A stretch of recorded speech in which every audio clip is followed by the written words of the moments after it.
ఈరోజు నేను వాక్యంలోనికి వెళ్ళే ముందు నేను మిమ్మల్ని ఒక ప్రశ్న అడగాలని కోరుతూ ఉన్నాను. దానికి మీరందరూ ఆలోచించి జవాబు చెప్పాలని మిమ్మల్ని కోరుతా ఉన్నాను. అయితే ఒక క్రైస్తవుని జీవితంలో ప్రాముఖ్యమైన, అతి పరిశుద్ధమైన, అతి గొప్పదైన స్థలం ఏంటో చెప్తారా? క్రైస్తవునికి అతి ప్రాముఖ్యమైన, అతి పరిశుద్ధమైన స్థలం ఏంటంటే తను ప్రార్థించే స్థలం. చెప్పండి, ఏ స్థలం అది? ప్రార్థించే స్థలం. నన్ను ఇలా చెప్పనివ్వండి. ప్రార్థించే స్థలం అనంటే అన్ని స్థలాలు వస్తాయి. ఇది కూడా ఏ స్థలం? ప్రార్థించే స్థలమే. ఈ మీటింగ్ ఎక్కడైనా పెట్టామంటే అది కూడా ఏ స్థలం? ప్రార్థించే స్థలమే. అయితే క్రైస్తవునికి అత్యంత ప్రాముఖ్యమైన స్థలం ఏంటంటే రహస్య ప్రార్థనా స్థలం. చెప్పాలి, ఏ స్థలం? రహస్య ప్రార్థనా స్థలం. ఇప్పుడు మనం ఉన్నది రహస్య ప్రార్థనా స్థలం కాదు. ఇదేంటంటే బహిరంగ ప్రార్థనా స్థలం. ఇక్కడ మనం అందరం కలిసి ఏం చేస్తాం? పాటలు పాడతాం, అందరం కలిసి దేవుణ్ణి స్తుతిస్తాం, అందరం కలిసి ఏం చేస్తాం? ప్రార్థన చేస్తాం. ఇది రహస్యం కాదు, ఇదేంటి? బహిరంగమే. ఈ స్థలం కంటే, ఈ బహిరంగ ప్రార్థన స్థలము కంటే గొప్పది, పరిశుద్ధమైనది, అత్యున్నతమైనది ఏమిటంటే రహస్య ప్రార్థనా స్థలం. ఎక్కడుందండి రహస్య ప్రార్థనా స్థలం అంటే మీ ఇంట్లోనే ఉంది. చెప్పండి, ఎక్కడుంది? గట్టిగా చెప్పాలి. మీ ఇంట్లోనే ఉంది. ఈ రహస్య ప్రార్థనా స్థలం యొక్క ప్రాముఖ్యత మనకేంటో అర్థమైతే, ఆ రహస్య ప్రార్థన ఎంత గొప్పదో మనకు అర్థమైతే ఖచ్చితంగా మన ప్రార్థన వైఖరి మారిపోతుంది. ప్రార్థనలో మనం మరొక స్థాయికి వెళ్ళిపోతాం. ఎప్పుడు వెళతాము అంటే రహస్య ప్రార్థనా స్థలం యొక్క ప్రాముఖ్యత మనకు అర్థం కావాలి. అర్థం కావాలి అనంటే మనము సరిగా అర్థం చేసుకోవాలి. గత వారంలో, గతించిన కాలంలో ఒక వాక్యం చెప్పాను. మీలో ఎంతమంది జ్ఞాపకం ఉందో నాకు తెలియదు. మనలో ఎక్కువ మంది తరచుగా చేసే పాపము గురించి చెప్పుకున్నాం. ఏంటా పాపము? ప్రార్థన చెయ్యకపోవుట అనే పాపం. ఈ ప్రార్థన చేయకపోవుట అనే పాపం గురించి మనం మాట్లాడుకున్నాం, ప్రార్థన గురించి. ఈరోజు రహస్య ప్రార్థనా స్థలం యొక్క ప్రాముఖ్యత గురించి మాట్లాడదాం. రహస్య ప్రార్థనా స్థలం అనండి. ఈ స్థలం ఎక్కడుంది? ఎక్కడుంది ఈ స్థలం? మార్టేరులో కాదు, చర్చిలో కూడా కాదు. ఎక్కడుంది? మీ ఇంట్లోనే ఉంది. ఈ ఇంట్లో మనం చేసే రహస్య ప్రార్థనా స్థలం యొక్క ప్రాముఖ్యత మనకు అర్థమైంది అనుకోండి, మన ప్రార్థన బాగుపడుతుంది. మనము ఏ ఇతర ప్రార్థించే స్థలాలకి వెళ్ళలేము, మనము ఎవరి ప్రార్థన మీద ఆధారపడలేము. మనమే దేవుని మీద ఆధారపడి ప్రార్థించగలము, ఆధారపడగలము, ఆయన దగ్గరే మనం గడపగలం. కానీ ఈనాడు క్రైస్తవులు, నేనెప్పుడూ ఒకటే మొత్తుకుంటాను, నేనెప్పుడూ ఒకటే చెప్తాను. ఏంటో తెలుసా? క్రైస్తవులకు వాళ్ళు చేసే ప్రార్థన మీద వాళ్ళకి నమ్మకము ససేమేరా లేదు అని నేను అంటాను. వాళ్ళు చేసే ప్రార్థన మీద వాళ్ళకి ఏముండదు? నమ్మకం ఉండదు. కారణం ఏంటి అని అంటే ఎక్కడో లోపాలు ఉంటాయి మనకి. ఎవరో మన పూర్వీకులు ఏదో మనకి చెప్తారు, అది మన తలలోకి వెళ్ళిపోయి అది మన రక్తంలో డిఎన్ఏలో కలిసిపోతుంది. రక్తంలో కలిస్తే అనుకోవచ్చు, డిఎన్ఏలో కలిసిందంటే దాన్ని వెతకడం చాలా కష్టం. రక్తంలో కలవడం కంటే ఇంకా చొచ్చుకుపోవడం ఏంటంటే డిఎన్ఏలో కలిసిపోవడం అన్నమాట. క్రైస్తవులకి కొన్ని అలవాట్లు డిఎన్ఏలో కలిసిపోతాయి. అవి ఎంతమంది చెప్పినా వినరు, ఎంత చెప్పినా వినరు. చివరికి యేసొచ్చి చెప్పినా, ఆయనే వచ్చి చెప్పినా, ప్రభువా నువ్వేదో పొరపాటు అని అంటున్నావు, కానీ నాకు తెలిసింది ఇదే అని ఆయనకే ఎదురు చెప్పినట్టు అయిపోతాం మనం. ఎందుకు ఇలా అయిపోతుంది? ఎందుకు ప్రార్థనలో మనం అలాగే ఉండిపోతున్నాం? ఎందుకు మన ప్రార్థన మీద మనకు నమ్మకాలు రావట్లేదు? ఎప్పుడు చూసినా ఇతరులు చేసే ప్రార్థన మీదే నీకు ఎందుకు ఎక్కువ నమ్మకం ఉంటుంది? అనంటే జాగ్రత్తగా వినండి, రహస్యంగా ప్రార్థించే స్థలం యొక్క ప్రాముఖ్యత మనకు అర్థం కాలేదు. ఒకవేళ అదే గనక మనకు అర్థమైతే మన ఇంట్లోనే మనం ప్రార్థించే స్థలములోనే ప్రియులారా మనము ప్రార్థన విజయాలు పొందుకుంటాం, దేవుని మీద ఆధారపడతాం, ప్రార్థనలో రోజు రోజుకి ఏమవుతాం, ఎదుగుతూ ఉంటాం. కాబట్టి ఈరోజు చెప్పండి, ఈరోజు మనం ఏం నేర్చుకుంటాం? రహస్య ప్రార్థన స్థలం అనండి, రహస్య ప్రార్థన స్థలం. సరే, జాగ్రత్తగా వినండి, తీయండి మత్తయి సువార్త 6వ అధ్యాయం, మత్తయి సువార్త 6వ అధ్యాయం 5వ వచనం, 6వ వచనం, 7వ వచనం, 8వ వచనం, ఈ 4 మనం చదువుదాం. నాతో పాటు మీరు కూడా చదవండి, నాతో పాటు మీరు కూడా చదవండి.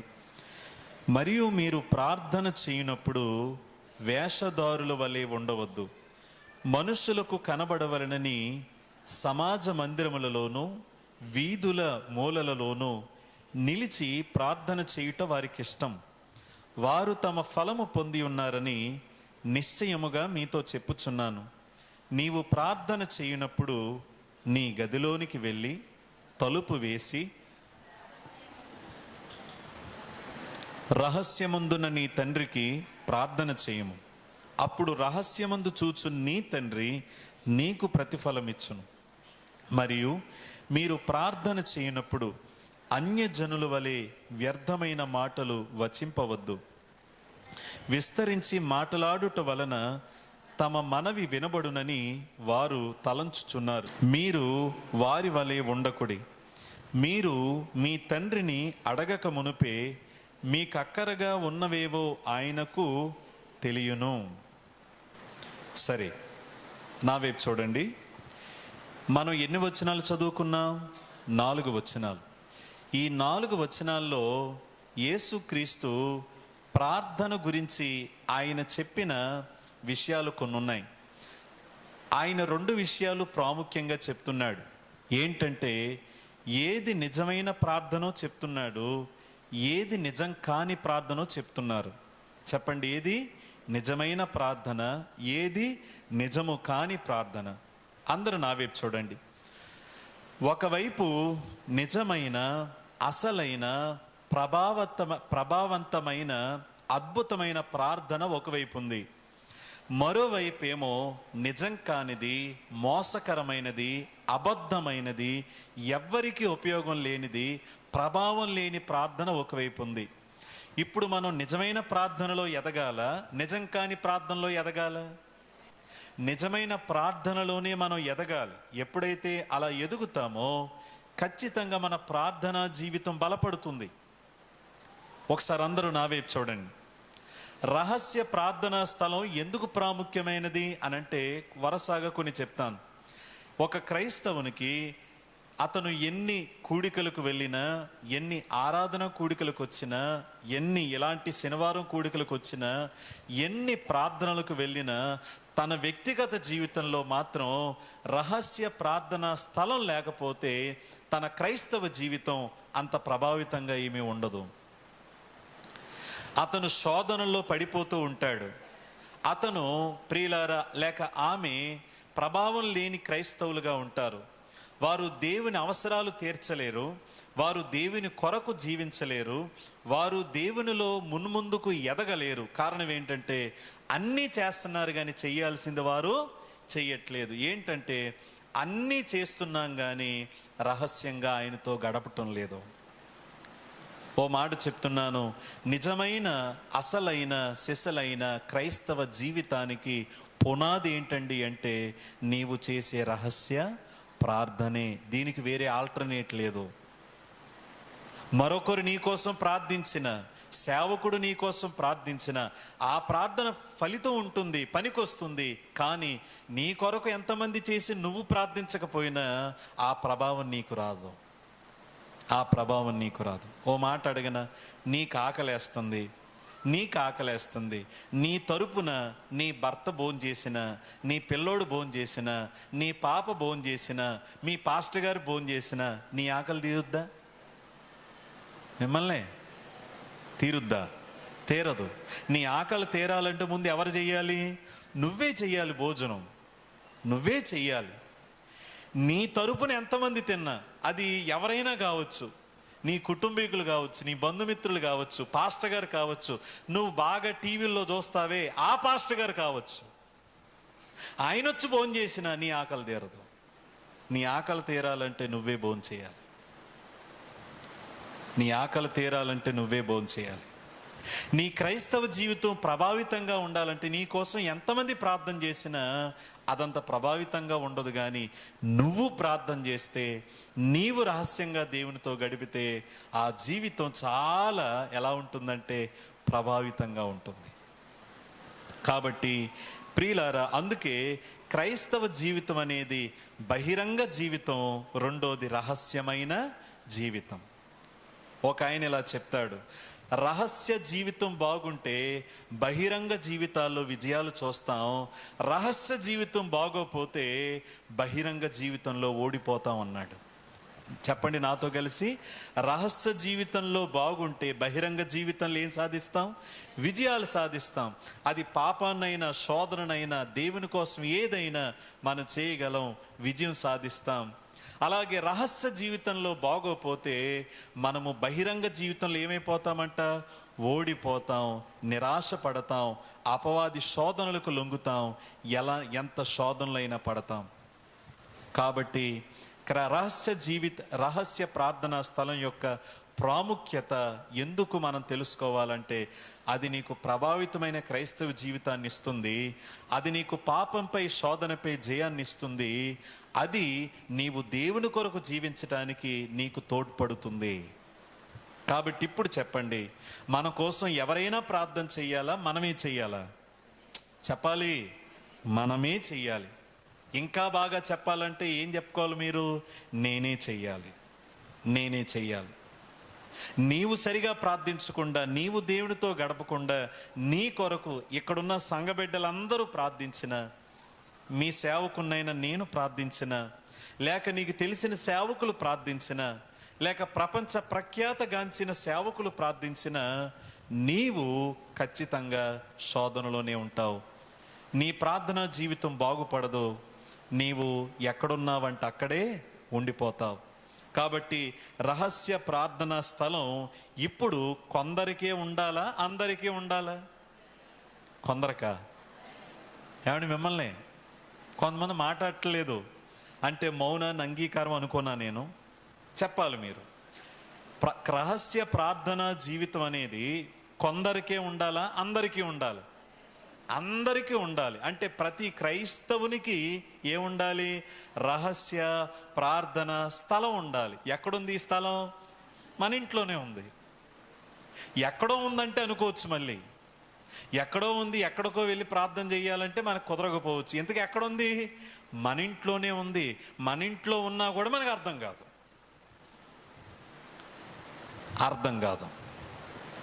సరే, మీరు అనొచ్చు, అలా కాదండి, మరి నేను ఇంట్లో ప్రార్థన చేస్తున్నాను కానీ నాకేమీ అంత అనిపించట్లేదండి, మీరేంటి ఇంట్లోనే చేయొచ్చు అంటున్నారు, ఇంట్లోనే రహస్య ప్రార్థనా స్థలం ఉంది అంటున్నారు, నేను ప్రతిరోజు ఇంట్లో ఏం చేస్తాను? నిజం చెప్పండి, చేస్తామో చేయమా? చేస్తున్నాను కానీ నాకేమంత ఎఫెక్టివ్గా అనిపించట్లేదండి, నాకేమంత ప్రభావితంగా అనిపించట్లేదండి అని అంటే మనం చేస్తున్నాం కానీ అది ఎలా చేయాలో అలాగ చేయడం లేదు గనక దానిలో ఉన్న ప్రభావం ఏంటో మనకి అర్థం కావట్లేదు. దాని ప్రభావం మనకు అర్థం కావాలి అని అంటే ముందు ఆ ప్రార్థన ఎలా చెయ్యాలో మనం నేర్చుకుంటే, అప్పుడు దాని ప్రభావం మనకు అర్థమైతే ఖచ్చితంగా మనం ప్రార్థనా జీవితాలు కట్టబడతాయి అని నేను నమ్ముతున్నాను. ఆమేనని చెప్తారా? ఈ వాక్యం ద్వారా ఇక్కడ కూర్చున్న మీలో కనీసం ఒక్క ఐదుగురైనా సరే, ఇంకా మీరు ఎవరి మీద ఆధారపడకుండా మీ ప్రార్థన మీద మీరే ఆధారపడాలని నేను ఆస్తి వాక్యం చెప్తున్నాను. అర్థమవుతుందా నా మాట? వ్యర్థమైందా? అర్థమవుతుందా? కాబట్టి రహస్య ప్రార్థనా జీవితం ప్రభావితంగా ఉండాలంటే మనం ఏం చేయాలి? చెప్పండి నాతో కలిసి, రహస్య ప్రార్థనా జీవితం ప్రభావితంగా ఉండాలంటే మనం ఏం చేయాలి? ఏం చెయ్యాలో యేసు ప్రభువే చెప్పారు. రండి చూద్దాం మనం. మత్తయి సువార్త 6వ అధ్యాయం 6వ వచనం చదువుతున్నాను, ఏమనుందో చూడండి. నీవు ప్రార్థన చేయనప్పుడు నీ గదిలోనికి వెళ్ళి తలుపు వేసి రహస్యమందున్న నీ తండ్రికి ప్రార్థన చేయుము. అప్పుడు రహస్యమందు చూచు నీ తండ్రి నీకు ప్రతిఫలం ఇచ్చును. నేను ఇక్కడ 2 మాటలు బిగ్గరగా చదివాను. ఏంటది? నీ తండ్రి. చెప్పండి, ఏంటి? నీ తండ్రి. అంటే రహస్య ప్రార్థనా జీవితం ప్రభావితంగా ఉండాలంటే మొదటిగా దేవునికి మనకి సహవాసం ఉండాలి. చెప్పండి, ఏముండాలి? గట్టిగా చెప్పండి. దేవునికి మనకి ఏముండాలి? సహవాసం ఉండాలి. సహవాసం ఉండాలి. ఎప్పుడైతే మనకి సహవాసం ఏర్పడుతుందో అప్పుడే మనం ఆయన్ని తండ్రి అని పిలవగలం. సహవాసం లేకుండా తండ్రి అని మనం పిలవలేం. తండ్రి అని మనం పిలవలేం. జాగ్రత్తగా నా వైపు చూస్తే ఈ మాటలు వినండి. ప్రేమ కలిగిన దేవుడు ఆయన యేసుప్రభు ఇలా చెప్తున్నారు. ఏమనంటే, నీవు ప్రార్థన చేయాలన్నప్పుడు నీవు ఆయన్ని పేరు పెట్టి పిలవడం కాదు, లేక వేరేగా ఏదో పిలవడం కాదు. నువ్వు ఎలా పిలవాలంటే నీ తండ్రి. కింద చెప్తాడు ఆయన, పరలోకమందున్న మా తండ్రి, మా తండ్రి. ఓ మాట అడగనా? మందిరానికి వచ్చి ప్రార్థించేసే వారందరూ తండ్రి అని పిలవగలరా, లేక మారు మనసున్నోళ్ళే పిలవగలరా? మిమ్మల్ని చర్చికి వచ్చేటోళ్ళందరూ తండ్రి అని పిలుస్తారా, మారు మనసు ఉన్నోళ్ళే పిలుస్తారా? మారు మనసు ఉన్నోళ్ళే కాదు, ప్రతి ఒక్కరూ పిలుస్తారు. కానీ మారు మనసు ఉన్నోళ్ళకి ఆ సహవాసం ఏంటో తెలుస్తుంది. మారు మనసు లేనోళ్ళకి ఆ సహవాసం ఏంటో తెలియదు. వారి నోటి నుండి, వారి పెదాల నుండి తండ్రి అని పిలుస్తారు, కానీ దాని యొక్క భావం వాళ్ళకి అర్థం కాదు. ఎందుకంటే మొన్న దైవజనులు చెప్పారు, వారికి పరిచయ జ్ఞానమే ఉంటుంది తప్ప అనుభవ జ్ఞానం ఉండదు. ఆయన మా తండ్రి అని అందరితో పాటు తండ్రి అని పిలుస్తారు. కానీ ఆయన నా తండ్రి అని పిలవాలంటే నీకు అనుభవ జ్ఞానం రావాలి. అనుభవ జ్ఞానం రావాలంటే ఆయన నీకు తండ్రి అయిపోవాలి. చెప్పండి, ఆయన నీకేమవ్వాలి? ఆయన అందరికీ దేవుడే, కానీ మారు మనసు పొందిన వారికి ఆయన తండ్రి. ఆయన అందరికీ దేవుడే, కానీ మారు మనసు పొందిన వారికి ఏంటి? తండ్రి. ఆ తండ్రిగా అవ్వాలంటే బైబిల్ చెప్తుంది, నికోదేముతో యేసు ప్రభు ఇలా చెప్తాడు. ఏంటో చూడండి, యోహాను సువార్త. నికోదేముతో ప్రియులారా యేసు ప్రభు ఇలా చెప్తారు. చూడండి, యోహాను సువార్త 3వ అధ్యాయం. యోహాను సువార్త 3వ అధ్యాయం 3వ వచనంలో ఏముందో చూడండి. అందుకు యేసు అతనితో ఇలా అన్నాడు. చూడండి, ఒకడు క్రొత్తగా జన్మించితేనే కానీ అతడు దేవుని రాజ్యమును చూడలేడని నీతో నిశ్చయముగా చెప్పుచున్నాను. ఒకసారి నా వైపు చూడండి. ఒకడు ఎలా జన్మించాలంట? మిమ్మల్ని ఒకరు ఎలా జన్మించాలంట? కొత్తగా జన్మించాలి. కొత్తగా జన్మిస్తేనే పరలోకం చేరగలం. కొత్తగా జన్మిస్తేనే ఆయన్ని తండ్రి అని పిలవగలం. నీవు కొత్తగా జన్మించకుండా నువ్వు ఆయన తండ్రి అని పిలిచిన పెదవులతో, నాలుకతో నువ్వు పిలుస్తావేమో కానీ ఆయనకి నీకు ఏ సంబంధమో ఉండదు. నీకు ఆయనకి సంబంధం ఏర్పడాలంటే ముందు నీవు ఆయన ఎదుట నీవు మారు మనసు పొంది ఆయన కుటుంబంలో చేరాలి. చూడండి, అదే యోహాను సువార్త 1వ అధ్యాయం 12వ వచనంలో ఏముందో చూడండి. యోహాను సువార్త 1వ అధ్యాయం 12వ వచనం. తన్ను ఎందరు అంగీకరించురో వారందరికీ, అనగా తన నామమునందు విశ్వాసముంచిన వారికి దేవుని పిల్లలగుట్టుకు ఆయన అధికారం అనుగ్రహించెను. ఒకసారి దేవుని స్తోత్రం చెప్పండి. మనము దేవుని పిల్లలమా, దెయ్యం పిల్లలమా? మొహమాటం లేకుండా, అబద్ధం ఆడకుండా నిక్కచ్చిగా చెప్పండి, మనం దేవుని పిల్లలమా, దెయ్యం పిల్లలమా? దేవుని పిల్లలం కాదు, దెయ్యం పిల్లలం. ఎందుకంటే అపవాది వాడు చెప్పే మాటలు వినేవాళ్ళం, వాడి ప్రేరేపణకు లొంగే వాళ్ళం, వాడు ఏం చెప్తే అదే చేసేవాళ్ళం. మనం దేవుని పిల్లలం కాదండి. మనం ఎవరి పిల్లలం? అపవాది పిల్లలం. అందుకే వాడు పాపం చేయమంటే మనం చేస్తాం, వాడు ఈ శోధనలో పడమంటే మనం పడతాం, వాడు ఎన్ని అబద్ధాలు చెప్పినా నమ్మేస్తాం. కానీ దేవునికి స్తోత్రము, ఆయన దగ్గరికి మనం వచ్చినప్పుడు, ఆయన వాక్యం మనం విన్నప్పుడు, ఆయన మన ఎదుట మన పాపాలు చూపించినప్పుడు మనము విరిగి నలిగి యేసుక్రీస్తునందు మనము విశ్వాసం ఉంచి, ప్రభువా నీవు నా కోసం సిలువలో బలియాగం అయిపోయావు, నీవు నా పాపాలు ఆ సిలువలో మోసావు అని ఆయన ఎదుట మనం ఒప్పుకొని మన పాపములన్నీ విడిచిపెట్టి, ఎప్పుడైతే యేసు క్రీస్తే నా రక్షకుడని నువ్వు అంగీకరిస్తావో అప్పుడు రెండు జరుగుతాయి నీలో. ఏం జరుగుతాయో తెలుసా? ఒకటి, నీ పాపములన్నీ ఆయన ఏం చేస్తాడు? క్షమిస్తాడు. రెండు, ఆయన కుటుంబంలో నిన్ను చేర్చుకుంటాడు. చెప్పండి, ఎవరి కుటుంబం? గట్టిగా చెప్పాలి, ఎవరి కుటుంబం? దేవునికంటూ కుటుంబం ఉంది. ఆ కుటుంబంలో నిన్ను చేర్చుకుంటాడు ఆయన.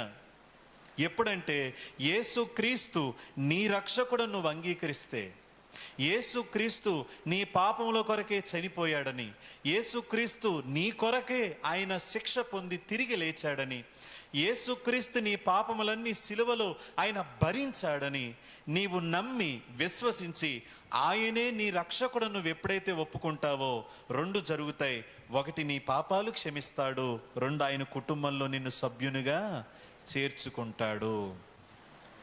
That is called adoption. అదే మనము కుమారత్వాన్ని పొందుకోవడం.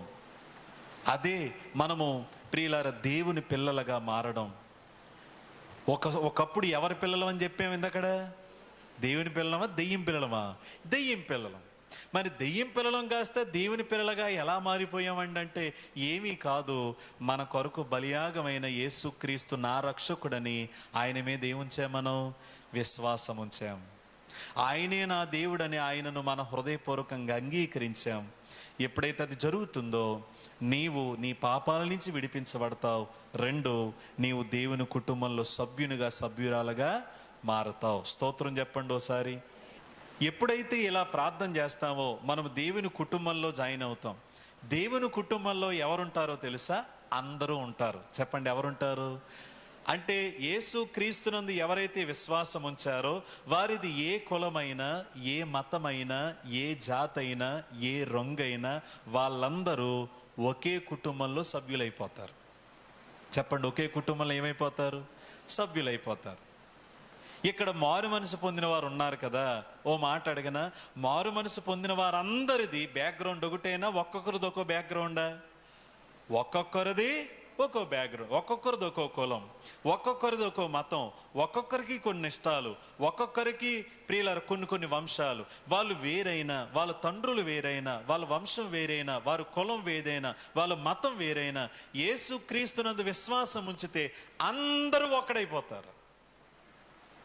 అదొక మర్మం అండి. ఎంత ఒక్కడైపోతారంటే, ఓ మాట చెప్తాను, ఈ కుటుంబంలో నీకు రుచి తెలిస్తే నీ రక్త సంబంధికుల కుటుంబం కంటే ఈ కుటుంబమే నీ ప్రాణం అయిపోతుంది. నువ్వు నిజంగా జన్మిస్తే, నీకు నిజంగా మారు మనసు ఉంటే, నువ్వు యేసుక్రీస్తుని రక్షకునిగా అంగీకరించి నీవు మారు మనసు పొంది ఈ కుటుంబంలో నువ్వు జాయిన్ అయితే నీ రక్త సంబంధం కంటే ఈ సంబంధమే నీకు ఎక్కువైపోతుంది. దట్ ఈస్ ద బ్యూటీ అండి. మందిరం యొక్క, సహవాసం యొక్క, కుటుంబం యొక్క అద్భుతమైన మర్మం అది. మన కులాలు వేరు, మతాలు వేరు, బ్యాక్గ్రౌండ్స్ వేరు, ప్రాంతాలు వేరు, అన్నీ వేరు. కానీ యేసుక్రీస్తులో మనం అందరము ఒక్కటే. ఎప్పుడవుతామంటే ఆయన యందు మనం ఏముంచాలి? విశ్వాసం ఉంచాలి. ఆయన ఎదుట మన పాపాలు ఒప్పుకోవాలి. ఆయనను మన రక్షకునుగా అంగీకరించాలి. అప్పుడు ఆయన మన పాపాలు క్షమిస్తాడు. ఆయన కుటుంబంలో మనలను సభ్యులుగా చేర్చుకుంటాడు. అందుకే పౌలు భక్తుడు ఎఫెసీ పత్రికలో ఏమంటాడో చూడండి. ఎఫెసీ పత్రిక 2వ అధ్యాయం, ఎఫెసీ పత్రిక 2వ అధ్యాయం 11 నుంచి చూడండి. కాబట్టి మునుపు శరీర విషయములో అన్యజనులై ఉండి శరీరమందు చేతితో చేయబడిన సున్నతి గలవారు అనబడిన వారి చేత సున్నతి లేని వారనబడిన మీరు ఆ కాలమందు ఇశ్రాయేలీలతో సహపౌరులు కాక పరదేశులను, వాగ్దాన నిబంధనలు లేని పరజనులను, నిరీక్షణ లేని వారును, లోకమందు దేవుడు లేని వారునై ఉండి క్రీస్తుకు ఎలా ఉన్నారు? దూరస్తులై ఉంటురని మీరు జ్ఞాపకం చేసుకొనుడి. అయినను మునుపు దూరస్తులైన మీరు ఇప్పుడు క్రీస్తు యేసునందు క్రీస్తు రక్తము వలన మీరు ఎలా అయిపోయారు? సమీపస్తులై ఉన్నారు. ఆయన మన సమాధానమై ఉండి మీకును మాకును ఉండిన ద్వేషమును అనగా విధిరూపకమైన ఆజ్ఞలు గల ధర్మశాస్త్రమును తన శరీరమందు కొట్టివేయట చేత మధ్య గోడను పడగొట్టి మన ఉభయులను ఏం చేశాడు? గట్టిగా చెప్పండి, ఏం చేశాడు? ఏకము చేశాడు. 19వ వచనం చూడండి. 19వ వచనం, కాబట్టి మీరిక మీదట పరజనులను పరదేశులనై ఉండక పరిశుద్ధులతో చెప్పండి ఏకపట్టణస్థులను దేవుని ఇంటి వారై ఉన్నారు. బిగ్గరగా స్తోత్రం చెప్పండి. హల్లెలూయా. పౌలు ఎఫెసీలో ఉన్న సంఘానికి రాస్తున్నాడు. ఆ సంఘములో క్రైస్తవులుగా ఎవరెవరు ఉన్నారు? ఒకసారి నా వైపు చూడండి. క్రైస్తవులుగా ఎవరున్నారంటే, ఒకప్పుడు యూదులుగా ఉండి క్రైస్తవులైన వారు ఉన్నారు, ఒకప్పుడు అన్యులుగా ఉండి క్రైస్తవులైన వారు ఉన్నారు. చెప్పండి, ఒకప్పుడు ఎవరు? వీళ్ళు యూదులు ఏమయ్యారు? క్రైస్తవులు అయిపోయారు. వీళ్ళెవరు? ఒకప్పుడు అన్యులు, వీళ్ళు కూడా ఏమైపోయారు? క్రైస్తవులు అయిపోయారు. ఓ మాట అడిగిన, యేసుక్రీస్తు శిలువ బలియాగమనికి ముందు యూదులు అన్యులు ఒకటా వేరువేరా?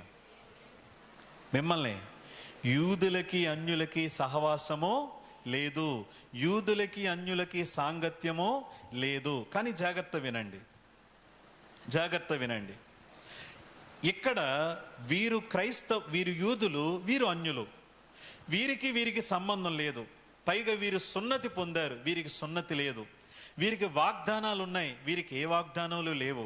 వీరికి ధర్మశాస్త్రం ఉంది, వీళ్ళకి ఏ శాస్త్రమో లేదు. వీళ్ళకి నిరీక్షణ ఉంది, వీళ్ళకి ఏ నిరీక్షణ లేదు. అయినప్పటికీ కూడా జాగ్రత్తగా వినండి, యేసుక్రీస్తు చేసిన బలియాగమందు వీరు విశ్వాసం ఉంచారు. అప్పుడు వీరు ఈ కుటుంబంలో సభ్యులయ్యారు. ఇవేమీ లేకపోయినా వీరు కూడా ఈ కుటుంబంలో ఏమైపోయారు? సభ్యులైపోయారు. ఒక విధంగా చెప్పాలంటే ఈ యూదుల్లో అన్యుల్లో లక్కీ ఎవరు? అదృష్టవంతులు ఎవరు? అన్యులే. ఎంతకో మాట్లాడినా మనం ఎవరు? యూదులమా? ఇశ్రాయేలీయులమా? మనం యూదులం కాదండి. మనం ఎవరం? అన్యులం.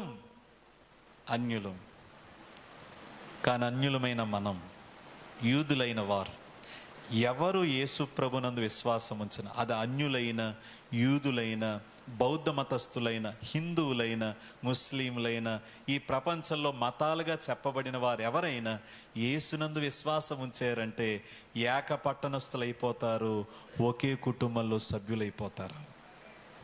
చప్పట్లు కొడదాం ఒకసారి. ఓ మాట అడగనా, ఇంతకీ నీవు ఆ కుటుంబంలో సభ్యురాలవేనా? నేను యేసుబాబుని నమ్మేనండి అంటే కుదరదు.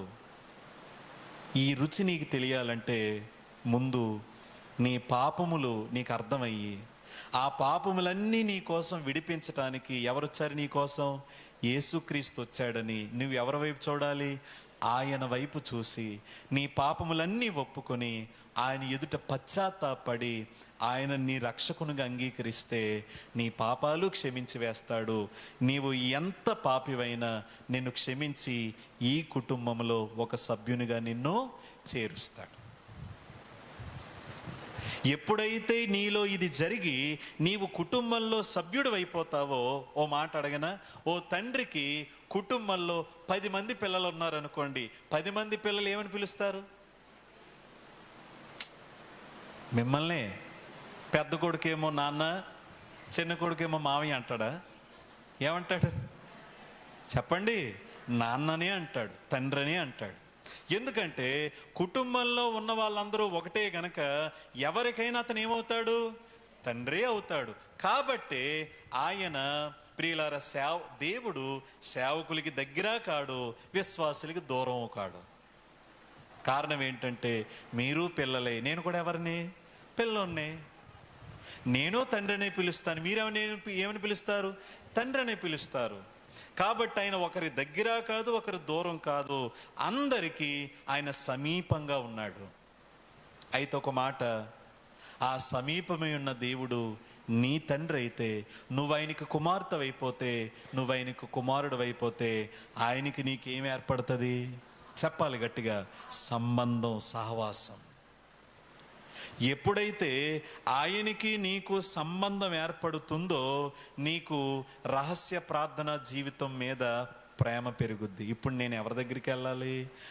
దేవుడి దగ్గరికి కాదు. ఎవరైనా నాకు తండ్రి. He's my father. ఇంకో మాట చెప్పాలంటే, he's my loving father, he's my caring father. ఆయన నా తండ్రి, ఆయన నన్ను ప్రేమించే తండ్రి, ఆయన నన్ను పోషించే తండ్రి, ఆయన నన్ను కాపాడే తండ్రి. ఆ తండ్రితో నేను ఇప్పుడు కొంతసేపు మాట్లాడాలి అని నువ్వేం చేస్తావు అంటే, గదిలోకి వెళ్ళిపోతావు, తలుపేసేసుకుంటావు, మోకాళ్ళు వేసేస్తావు, మాట్లాడేస్తావు. ఎవరితో? దేవుడు కాదు, ఎవరైనా తండ్రి. తండ్రి. అది జరగాలంటే ముందు నీకే మనసు రావాలి? మారు మనసు. ఎక్కడున్న మీరందరూ దయచేసి ఆలోచించండి. మారు మనస్సు నువ్వు నిజంగా పొందితే ఆయన నీకేమవుతాడు? తండ్రి అవుతాడు. ఎప్పుడైతే తండ్రి అవుతాడో నీవు ఆయన దగ్గరికి ఎప్పుడైనా వెళ్ళొచ్చు, ఎప్పుడైనా వెళ్ళొచ్చు. ఇది మొదటిది. రహస్య ప్రార్థనా జీవితం ప్రభావితంగా ఉండాలంటే చెప్పండి, ఆయనకి మనకి ఏముండాలి? సహవాసం. ఏంటా సహవాసం? తండ్రి అని పిలిచే సహవాసం మనకి రావాలి. ఇది మొదటిది. రెండోది ఏంటంటే, రహస్య ప్రార్థనా జీవితం ప్రభావితంగా ఉండాలంటే, నా వైపు చూడండి, ప్రభావితంగా ఉండాలంటే మొదటిగా సహవాసం ఉండాలి, రెండోది భయభక్తులు ఉండాలి. భయభక్తులు ఉండాలి. ఓ మాట అడగనా? ఒకసారి అందరు నా వైపు చూడండి. ఒకప్పుడు మనం ఎవరి పిల్లలం? మర్చిపోకూడదు ఆ మాట, గట్టిగా చెప్పండి. ఎవరి పిల్లలం? దెయ్యం పిల్లలం కదా. యేసు ప్రభు దగ్గరికి వచ్చి ఎవరి పిల్లలుగా అయిపోయాం? దేవుని పిల్లలం అయిపోయాం. ఒకప్పుడు దేవాని పిలవడానికే గడగడలాడిపోవాలి మనం. ఇప్పుడు ఏమని పిలిచేస్తున్నాం? తండ్రి అని పిలిచేస్తున్నాం. నిజమే, ఆయన నీకు తండ్రే, కానీ ఆయన గొప్ప దేవుడని మాత్రం మర్చిపోకూడదు. ఆయనంటే రెవరెన్స్ ఉండాలి, భయభక్తులు ఉండాలి. కొంతమంది దేవుణ్ణి నమ్ముతారు కానీ ఆయన ఎంత గొప్పవాడో వాళ్ళు ఊహించరు. మామూలు దేవుడే కదా, ప్రార్థన చేసేద్దాంలేని మోకాలు వేసేసాం ప్రభువా అని చెప్పి ఆమె అనేస్తారు. కారణం ఏంటంటే వాళ్ళ దేవుని యొక్క గొప్పతనం వాళ్ళకి తెలియదు. మన దైవజనులు చెప్పారు, గుర్తుందా? ఆయన మనకు తండ్రే, కానీ ఆయన ఎలాంటి వాడో తెలుసా? రండి చూపిస్తాను. ఈ 3 వచనాలు మనం చదవాలి. యెషయా గ్రంథం 57వ అధ్యాయం. ఆయన మనకు తండ్రి అయ్యారు నిజమే, కానీ ఆయన ఎంత గొప్ప దేవుడో చూద్దాం రండి. యెషయా గ్రంథం 57వ అధ్యాయం 15వ వచనం ఏముందో చూడండి. మహాగణుడును మహోన్నతుడును పరిశుద్ధుడును నిత్య నివాసి అయిన వాడు ఇలాగు చెప్పుచున్నాడు, నేను మహోన్నతమైన పరిశుద్ధమైన స్థలములో నివసించువాడను. ఆయన నీకేమయ్యాడు? ఆ తండ్రి అయిన వారు ఎవరో తెలుసా? మహాగణుడు. చెప్పండి, ఆయన ఎవరు? కొంచెం బిగ్గరగా చెప్పండి. ఎవరైనా ఆయన మహాగణుడు. రెండోది ఎవరైనా మహోన్నతుడు. మూడోది ఎవరండి? ఆయన పరిశుద్ధుడు. నాలుగోది ఎవరండి? నిత్య నివాసైన వాడు. ఐదోది ఎవరు? పరిశుద్ధ స్థలములో నివసించేవాడు.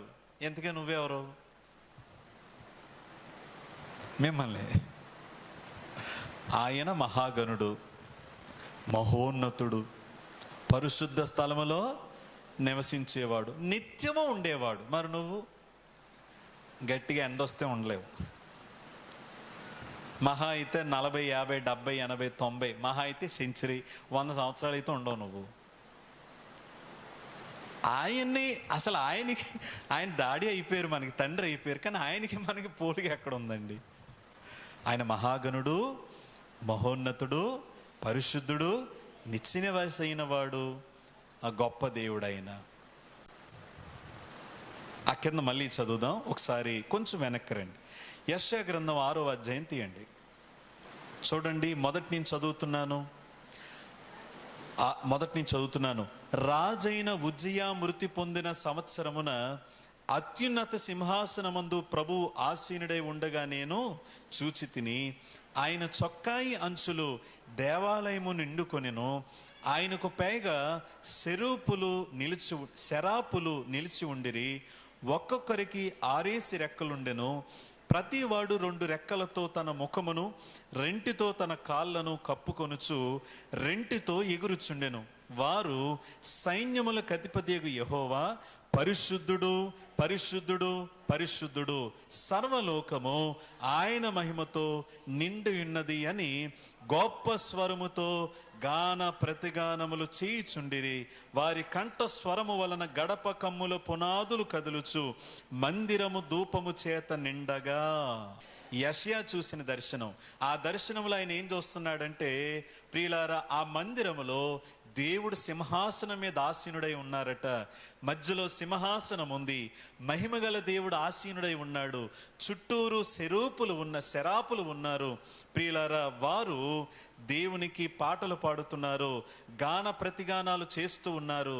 ఏంటంటే, సైన్యములకు అధిపతి యెహోవా పరిశుద్ధుడు, పరిశుద్ధుడు, పరిశుద్ధుడు, సర్వలోకము ఆయన మహిమతో నిండి ఉన్నది అని చెప్పి వారు పాటలు పాడుతూ ఉన్నారట.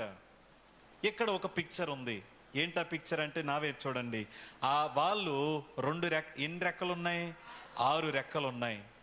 రెంటితో కాళ్ళు కప్పుకున్నారు, రెంటితో ముఖం కప్పుకున్నారు, రెంటితో ఎగురుతున్నారు, నోటితో పాడుతున్నారు. వాళ్ళు కాళ్ళు ముఖం ఎందుకు కప్పుకోవాలి? దీనికి చాలా అర్థాలు ఉన్నాయి. ఒకటి, ఆయన ఎదుట మేము నిలబడలేము, ఆయన పరిశుద్ధుడు. ఇది ఒక అర్థం. మరొక అర్థం నేనేమనుకుంటున్నానంటే, చూసేవారు, ప్రియులారా, గమ్ముని రెక్కలతో ఎగురుతుంటే మీరు మా వైపు చూస్తారేమో. మీ చూపు మా వైపు కాదు. మీరైనా మేమైనా ఎవరి వైపు చూడాలి? ఆయన్నే చూడండి. ఆ పాఠం నాకు ఒక గుణపాఠం నేర్పిందండి. నాకు గొప్ప పాఠం నేర్పింది. ఏంటంటే, ఎంత విశ్వాసులనైనా, ఎంతమందినైనా నేను ప్రియుల సేవకుడు తనను తాను చూపించుకోకూడదు. ఎవరి వైపు చూపించాలి? దేవుని వైపు. అతనే నిజమైన సేవకుడు. అతనే నిజమైన సేవకుడు. తనను తాను గొప్ప చేసుకుని ప్రజల్ని తన వైపు తిప్పుకునేవాడు సేవకుడు అవడు. ఎవరి వైపు తిప్పాలంటే దేవుని వైపు. ఆ దేవదూతలు ఆ యెషయా యొక్క దృష్టి ఎవరి మీద చూపిస్తున్నాడు? ఆ దేవదూతలు ఎవరి వైపు చూపిస్తున్నారు? దేవుని వైపు చూపిస్తున్నారు. ఏమని పాడుతున్నారంటే, పరిశుద్ధుడు, పరిశుద్ధుడు, పరిశుద్ధుడు. మన గురించి పాడాలంటే ఏం పాడాలి వాళ్ళు? మిమ్మల్ని. అదే శరాపులు మన దగ్గరికి కూడా వచ్చి మన గురించి పాడాలంటే ఏం పాడతారు? ప్రతాప్ కుమార్ గురించి పాడాలంటే, ప్రతాప్ కుమార్ పాపాత్ముడు, పాపాత్ముడు, పాపాత్ముడు, సర్వలోకంలో ఎక్కడికి వెళ్ళినా పాపమే చేస్తాడు కాదా? ఇదేంటి అబద్ధం అన్నాడు చూస్తున్నారే? కాదా? ప్రతాప్ కుమార్ పాపాత్ముడైనడు పరిశుద్ధుడయ్యాడు కానీ బలహీనుడు, బలహీనుడు, బలహీనుడు. బ్రతికే వరకు పాపంతో పోరాడేవాడు, పాపం చేత ఓడిపోయేవాడు, దేవుని కృప చేత నిలబడేవాడు. అంతే. ఎవరంటే ప్రతాప్ కుమార్. ఎవరి కృప చేత? దేవుని కృప చేత నిలబడేవాడు. నేనే కాదు, మీరైనా అంతే. కానీ ఆయన అలాంటోడు కాదు. ఆయన ఎవరంటే, ఎప్పుడైనా పరిశుద్ధుడైన, పాపము చూడలేని కన్నులు గలవాడైన. చెప్పండి, ఆయన ఎవరు? పాపము చూడలేని ఆయన తండ్రే. తండ్రే. అలాగని చులకనైన వాడు కాదాయన. ఆయన పరిశుద్ధుడు, మహాగణుడు, మహోన్నతుడు. ఆయనతో మనం పోల్చుకుంటే ఎందుకు పనికిరాని బతుకులు మనవి. చాలామందికి దేవుని గురించి అర్థం కాక ఆయన గురించి వేరేగా అర్థం చేసుకుంటూ ప్రార్థనలో బలహీనలు అవుతున్నారు. ఆయన మహాగణుడు, మహోన్నతుడు, పరిశుద్ధుడు, నిత్య నివాసి అయిన వాడు, పరిశుద్ధ స్థలాల్లో ఉండేవాడు. ఇక్కడేమంటున్నాడంటే ఆయన ఎవరంటే పరిశుద్ధుడు, పరిశుద్ధుడు, పరిశుద్ధుడు. అది మన దేవుడు. తర్వాత తిమోతి పత్రికలో పౌలు అంటాడు, రండి అది కూడా చూపిస్తాను, ఇది తెలియాలి మనకి. 1 తిమోతి 6వ అధ్యాయం 15-16 వచనాలు ఏముందో చూడండి. శ్రీమంతుడును అద్వితీయుడును నగు సర్వాధిపతి యుక్త కాలముల యందు ఆ ప్రత్యక్షతను కనబరుచును. ఆ సర్వాధిపతి రాజులకు రాజును ప్రభువులకు ప్రభువునై ఉన్నాడు. సమీపింపరాని తేజస్సులో ఆయన మాత్రమే వసించుచు అమరత్వం గలవాడై ఉన్నాడు. మనుషులలో ఎవడును ఆయనను చూడలేడు, ఎవడును చూడనేరడు. ఆయనకు ఘనతయు శాశ్వతమైన ప్రభావమును కలిగి ఉండునుగాక. అందరూ చెప్పండి ఆమేన్, ఆమేన్. నా వైపు చూడండి. యెషయా 57:15 ఏముంది? మహాగణుడు, మహోన్నతుడు, పరిశుద్ధుడు, నిత్య నివాసి అయినవాడు, పరిశుద్ధ స్థలాల్లో ఉండేవాడు. అక్కడ వాళ్ళు పాట పాడుతున్నారు యెషయా 6వ అధ్యాయంలో. ఆయన ఎవరంటే పరిశుద్ధుడు, పరిశుద్ధుడు, పరిశుద్ధుడు.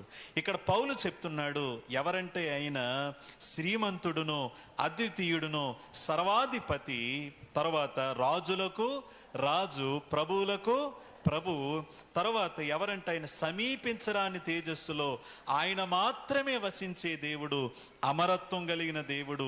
మనుషులలో ఎవడు ఆయనను, ఏమండి మీ కళ్ళుతో ఆయన్ని చూడలేరు. చూశారంటే సౌలు గారికి ఏం జరిగింది అదే జరుగుద్ది. ఏం జరిగింది సౌలు గారికి? కళ్ళు పోయింది. దేవుడు కొంతమందికి కనిపిస్తారు, ఆయన అనుకున్న వారికి, ప్రత్యక్షత చూపించాలనుకునే వారికి, వాక్యము లేని వారికి కొంతమందికి దేవుడు చూపిస్తారు. ఆయన కనిపించినప్పుడు తన మహిమను, తన ప్రభావాన్ని తగ్గించుకొని కనిపిస్తాడు. ఒకవేళ ఆయన మహిమతో గనక వచ్చారంటే మనం చూడగలమా? ఆఫ్టర్ ఆల్ దేవుడి చేత సృజించబడిన సూర్యుడినే చూడలేని కన్నులు మనవి. కోటి సూర్యకాంతుల తేజస్సు కలిగినది వాడు ఆయన. ఇక్కడ నేను చెప్పాలనుకున్నది ఏంటంటే, రహస్య ప్రార్థనా జీవితం ప్రభావితంగా ఉండాలి అని అంటే, ఒకటి ఆయనకి మనకి ఏముండాలి? సహవాసం ఉండాలి. ఆ సహవాసంతో ఆయన ఏమని పిలుస్తాం? తండ్రి అని పిలుస్తాం. రెండోది ఆయనకి మనకి సహవాసమే కాదు, ఆయన అంటే మనకి భయభక్తులు ఉండాలి. ఏంటా భయభక్తులు అంటే, ఈ సహవాసానికి నన్ను పిలిచిన వాడు ఏంటో నాకు అర్థం కావాలి ముందు.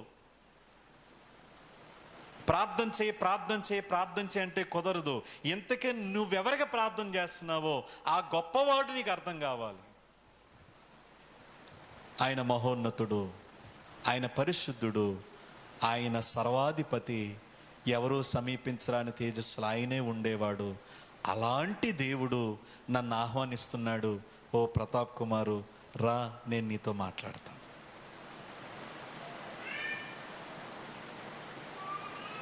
ఓ విజయ్ శంకర్ రా, నీతో మాట్లాడతాను. ఓ కుమార్ నీతో మాట్లాడతాను. మీతోను అంటున్నాడు, నువ్వు కూడా రా, నేను నీతో మాట్లాడతాను. ఆయన మనతో మాట్లాడడానికి మనకి ఏ అర్హత లేదు, కానీ ఆయన రమ్మంటున్నాడు. మళ్ళీ యెషయా 57:15 మళ్ళీ రండి. యెషయా గ్రంథం 57:17 ఎక్కడ వరకు మనం చదువుకున్నామో అక్కడి నుంచి మళ్ళీ చదువుదాం. చూడండి ఆయన ఎంత గొప్పవాడో. 57:15 యెషయా గ్రంథం.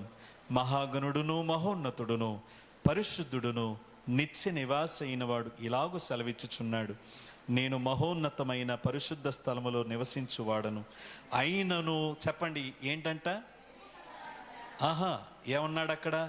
అయినను అంటే నేను ఇంత గొప్పవాడిని అయినను, వినయము గలవారి ప్రాణమును ఉజ్జీవింప చేయుటకును, నలిగిన వారి ప్రాణమును ఉజ్జీవింప చేయుటకును, వినయము గలవారి యొద్దను, దీన మనస్సు గలవారి యొద్దను నివసించుచున్నాను. ఇదెక్క న్యాయం అండి? ఇదెక్క న్యాయం? మనకి అన్యాయంగానే అనిపిస్తుంది ఇది, కానీ ఆయన కృపగలవాడు కాబట్టి ఆయనకి ఇది న్యాయమే. నేను మహాగణుడను, మహోన్నతుడను, పరిశుద్ధుణ్ణి అయినను నేను ఎవరి దగ్గర ఉండాలనుకుంటున్నాను తెలుసా? ఎవరైతే వినయం కలిగి ఉంటారో, ఎవరైతే నలిగి ఉంటారో, ఎవరైతే విరిగి నలిగిన మనసుతో ఉంటారో వాళ్ళ దగ్గర ఉండాలని నేను అనుకుంటున్నాను. వాళ్ళ యొద్ద నేను నివసించుచున్నాను. ప్రియులారా, అందుకే మనం పాట పాడతాం కదా, పాడండి. మహాగణుడవు, మహోన్నతుడవు, పరిశుద్ధ స్థలములోనే నివసించువాడవు. మహాగణుడవు, మహోన్నతుడవు, పరిశుద్ధ స్థలములోనే నివసించువాడవు. కృపా సత్య సంపూర్ణమై మా మధ్యలో నివసించుట న్యాయమా? నన్ను పరిశుద్ధ పరచుటే నీ ధర్మమా? కృపా సత్య సంపూర్ణమై మా మధ్యలో నివసించుట న్యాయమా? నన్ను పరిశుద్ధ పరచుటే నీ ధర్మమా? మహాగణుడవు, మహోన్నతుడవు, పరిశుద్ధ స్థలములోనే నివసించువాడవు. అంత గొప్ప దేవుడు అయినను నీతో సహవాసం చేయడానికి, నీవు మాట్లాడితే వినడానికి ఆయన సిద్ధంగా ఉన్నాడు. అది నీకు అర్థం కావాలి, అది నీకు నాకు అర్థం కావాలి. మొదటిగా మన రహస్య ప్రార్థనా జీవితం ప్రభావితంగా ఉండాలంటే చెప్పండి, ఆయనకి మనకి ఏముండాలి? సహవాసం ఉండాలి. రెండోది, ఆయన పట్ల మనకి ఏముండాలి? భయభక్తులు ఉండాలి. భయభక్తులు ఎప్పుడైతే ఉంటాయో ఆయన ఎంత గొప్పవాడో మనకు అర్థం, ఎంత గొప్పవాడో, ఎంత మహాగణుడో మనకు అర్థమైతే మనము ప్రియులారా అశ్రద్ధగా ప్రార్థన చేయము, మనము అనాలోచనగా ప్రార్థన చేయము, మనము ప్రార్థన చేయకుండా ఉండలేము. కొంతమంది ప్రార్థన చేస్తారు ఇంట్లో, ఎలాగా అంటే ఏదో మొక్కుబడి ప్రార్థన. చెప్పండి, ఏ ప్రార్థన అది? చెప్పండి. చెయ్యాలి కదమ్మా, చెయ్యకపోతే ఈరోజు నేను అనుకున్నది ఏదో అవదేమో, ప్రార్థన చేయకుండా ఉంటే నాకేమన్నా అశుభం జరుగుద్దేమో, ప్రార్థన చేయకుండా ఎక్కడికైనా వెళితే ఏదైనా అయిపోద్దేమో అని భయంతో ఒక ఆచారంగా ప్రార్థన చేసేస్తాం తప్ప, నేను ఇప్పుడు ప్రార్థిస్తున్నాను, నేను ఇప్పుడు ఎవరిని సమీపిస్తున్నాను? మహాగణుణ్ణి నేను సమీపిస్తున్నాను, పరిశుద్ధుని నేను సమీపిస్తున్నాను అని అంటే, ఈ మాట అన్నందుకు నన్ను క్షమించండి, ఎంత ఒళ్ళు దగ్గర పెట్టుకుని ప్రార్థన చేస్తాం మనం, అవునా కాదా? కానీ ప్రార్థన చేసేటప్పుడు నీకు కొన్నిసార్లు నిద్ర రావట్లేదా? ఎందుకు? ప్రార్థన చేసేటప్పుడు నీవు నీ ఇంట్లో ప్రార్థన చేసుకుని ఎలా పడుకోవట్లేదా? ఎందుకు? ఆయన ఎవరో నీకు అర్థం కావట్లేదు. ఆయన ఎవరో మనకు అర్థం కావాలంటే ఆయన పరిశుద్ధతను, ఆయన మహోన్నతుడని మనం అర్థం చేసుకుంటే ఆయన ఎదుట గడగడ వణుకుతాం మనం. ఆయన దగ్గరికి వెళ్ళడానికి భయం వేస్తుంది, కానీ ఆయన కృపతో మనల్ని క్షమించాడు గనక కృప ద్వారా ఆయన పాదాల దగ్గరికి వెళతాం, ఆయన పాదాల దగ్గర పడిపోతాం, ఆయన మహిమను జ్ఞాపకం చేసుకుంటూ ఆశ్చర్యపోయి ఆరాధించటం మన వంతు అవుద్ది. మోకరించిన వెంటనే ప్రభు నాకు ఇది వదివా అని అడగలేం మనం. ముందు ఆయన గొప్పతనాన్ని జ్ఞాపకం చేసుకుంటాం, ప్రభు ఇంత గొప్ప దేవుడు కదా అని చెప్పి, తర్వాత మనం ఎంత బలహీనులమో చెప్పి, అప్పుడు మన అవసరాలు ఎవరితో చెప్తాం? దేవునితో చెప్తాం. కొంతమంది ప్రార్థన చేస్తారు, ఆయన మహిమను అర్థం చేసుకోరు. అంటే వెంటనే మోకరి, ప్రభువా మీకు వందనాలు తండ్రి, నేను నీరసంగా ఉన్నాను ప్రభువా, నన్ను తగ్గించే ప్రభువా. అడగలేవు అలా నువ్వు. ఆయన గొప్పోడని అర్థమైతే నువ్వు అంత సింపుల్గా అడగలేవు. ముందు నువ్వు విరిగిపోతావు, నీవు నలుగుతావు, నీవు వినయం కలిగి, విధేయత కలిగి, నీవు తగ్గించుకొని ఆయనకే మహిమను ఆపాదించి, ఆయన్నే ఆరాధించి, ఆయన్నే పూజించి, ఆ తర్వాత నీ అవసరాలు ఏంటి ఎవరికి చెప్తావు? నీ తండ్రికి చెప్తావు. ఎన్ని మాటలు చెప్పుకున్నావు? 2. చెప్పండి. మొదటి మాట ఏంటి? ఆయనకి మనకి సహవాసం. సహవాసంలో ఏమని పిలవాలి మనం? తండ్రి. రెండోది, ఆయన పట్ల ఏముండాలి? భయభక్తులు. భయభక్తులు అంటే ఆయన ఎంత గొప్పవాడో మనకి అర్థం కావాలి. మూడో మాట ఏంటో చెప్తాను రండి. మూడో మాట మరల మత్తయి సువార్త 6వ అధ్యాయం 6వ వచనం. నీవు ప్రార్థన చేయనప్పుడు నీ గదిలోనికి వెళ్ళి రహస్యమందున్న నీ తండ్రికి ప్రార్థన చేయుము. అప్పుడు రహస్యమందు చూచు నీ తండ్రి నీకు ప్రతిఫలం ఇచ్చును. ఇక్కడ కూడా 2 పదాలు వరుసగా ఉన్నాయి, 2 సార్లు ఉన్నాయి. ఏంటది? రహస్యమందు. అనండి నాతో. రహస్య ప్రార్థన జీవితంలో మనం ప్రభావితంగా ఉండాలంటే ముందు మనము ఏం చెయ్యాలి అనంటే ఏకాంతం. అనండి, ఏకాంతం ఉండాలి. ఏకాంతము అంటే ఏమిటి అనంటే నీ దైనందిన జీవితంలో నీ పనిపాట్లను, నీకు అవసరాలను, నీకు నిబంధనలను, పనులను అన్నీ పక్కన పెట్టుకుని నీవు గదిలోనికి వెళ్ళి నీ దేవునితో మాట్లాడే సమయాలు నీకు ఉండాలి. కుటుంబంతో ప్రార్థించే సమయం ఉంటుంది. కుటుంబంగా భర్త భార్య ఉంటే భార్య భర్తలు ఇద్దరు, పిల్లలుంటే భార్య భర్త పిల్లలు, కుటుంబంతో కలిసి ప్రార్థించే సమయాలు వేరు, ఏకాంతంగా ప్రార్థించే సమయం వేరు. మనలో కొంతమంది మీ కుటుంబంతో ప్రార్థించడానికి ఇష్టపడతాం కానీ ఏకాంత ప్రార్థనకి ఇష్టపడం. ఇందులో ఎవరూ అతీతులు కాదని నేను చెప్తున్నాను. ఇష్టపడం మనం ఏకాంతంగా దేవునితో ఉండాలని, ఏకాంతంగా గడపాలని ఇక్కడ చెప్తున్నాడు. చూడండి, నువ్వు గదిలోకి వెళ్ళు, తలుపు వేసుకో, రహస్యమందు చూచే నీ తండ్రి ప్రార్థన. ఓ మాట అడగనా? ఇక్కడ పరిసయ్యులు ప్రార్థన చేస్తారని ఉంది. వాళ్ళు రహస్యంగా చేస్తారా, మనుషులు కనబడాలని చేస్తారా? గట్టిగా చెప్పండి. మనుషులకు కనబడేటప్పుడు వాళ్ళు మహా గొప్ప ప్రార్థనా పరులు, కానీ రహస్యంగా మాత్రం వారు ప్రార్థన చెయ్యరు. ఇలాంటి వారు చాలామంది ఉంటారు. ముఖ్యంగా ఈ శోధన, ముఖ్యంగా కూర్చున్న మీకంటే ఇక్కడ పరిచయం చేసే మాకు ఈ శోధన ఎక్కువ ఉంటుంది. ఏంటా శోధన తెలుసా? ప్రార్థన చేసేటప్పుడు మేము ఎందులో చేయాలి? ఇప్పుడు ప్రార్థన మౌత్లో చేయాలి. మౌత్లో చేస్తున్నామంటే మా ప్రార్థన దేవుడికి చేస్తున్నాము, కానీ మాకు వచ్చే ఆలోచన ఏంటంటే దేవునికే కాదు, నా ప్రార్థన ఎవరు వింటున్నారు? మనుషులు కూడా వింటున్నారు. కాబట్టి ఒక్కోసారి మాకు ఎలాంటి శోధన వస్తుందంటే దేవునికి నచ్చినా నచ్చకపోయినా మా ప్రార్థన ఎవరికి నచ్చాలి? మీకు నచ్చాలి. మీకు నచ్చాలని ఏం చేస్తామంటే దేవునితో మాట్లాడడం మానేసి మిమ్మల్ని మనసులో పెట్టుకుని దేవునితో మాట్లాడేస్తాం. దాన్ని వేషధారణ అంటారు. ఈ శోధన మీకంటే ఎక్కువగా మాకు వస్తుంది. మీకు కూడా వస్తుంది. ఎప్పుడంటే మౌత్ పట్టుకున్నప్పుడు మీకు కూడా వస్తుంది ఈ శోధన. దీనిని మనం జయించాలి. కొంతమంది రహస్యంగా అసలు ప్రార్థన చేయలేరు, కానీ బహిరంగంగా గంటలు చేస్తారు. గంటలు. నేను ఎప్పుడు ఈ సందర్భం వచ్చినా చెప్తాను. అతను ప్రియులారా సేవ చేస్తాడు. ఒక ఇంట్లో భోజనం అయ్యింది, భోజనం చేశాము. ఆ ఇంటి నుండి బయటకు వస్తూ ఉండగా ఆ ఇంటి వారు అన్నారు, ప్రార్థన చేయండి అన్నారు. ప్రార్థన చేసి వెళ్ళండి అంటే, అతను సేవకుడి కాబట్టి మీరు ప్రార్థన చేయండి అని నేను చెప్పాను. ఆయన ప్రార్థన మొదలెట్టాడు. ఆ ప్రార్థన అర్థం చేసుకోవడానికి బైబిల్ తెలిసిన నాకే కష్టమైంది.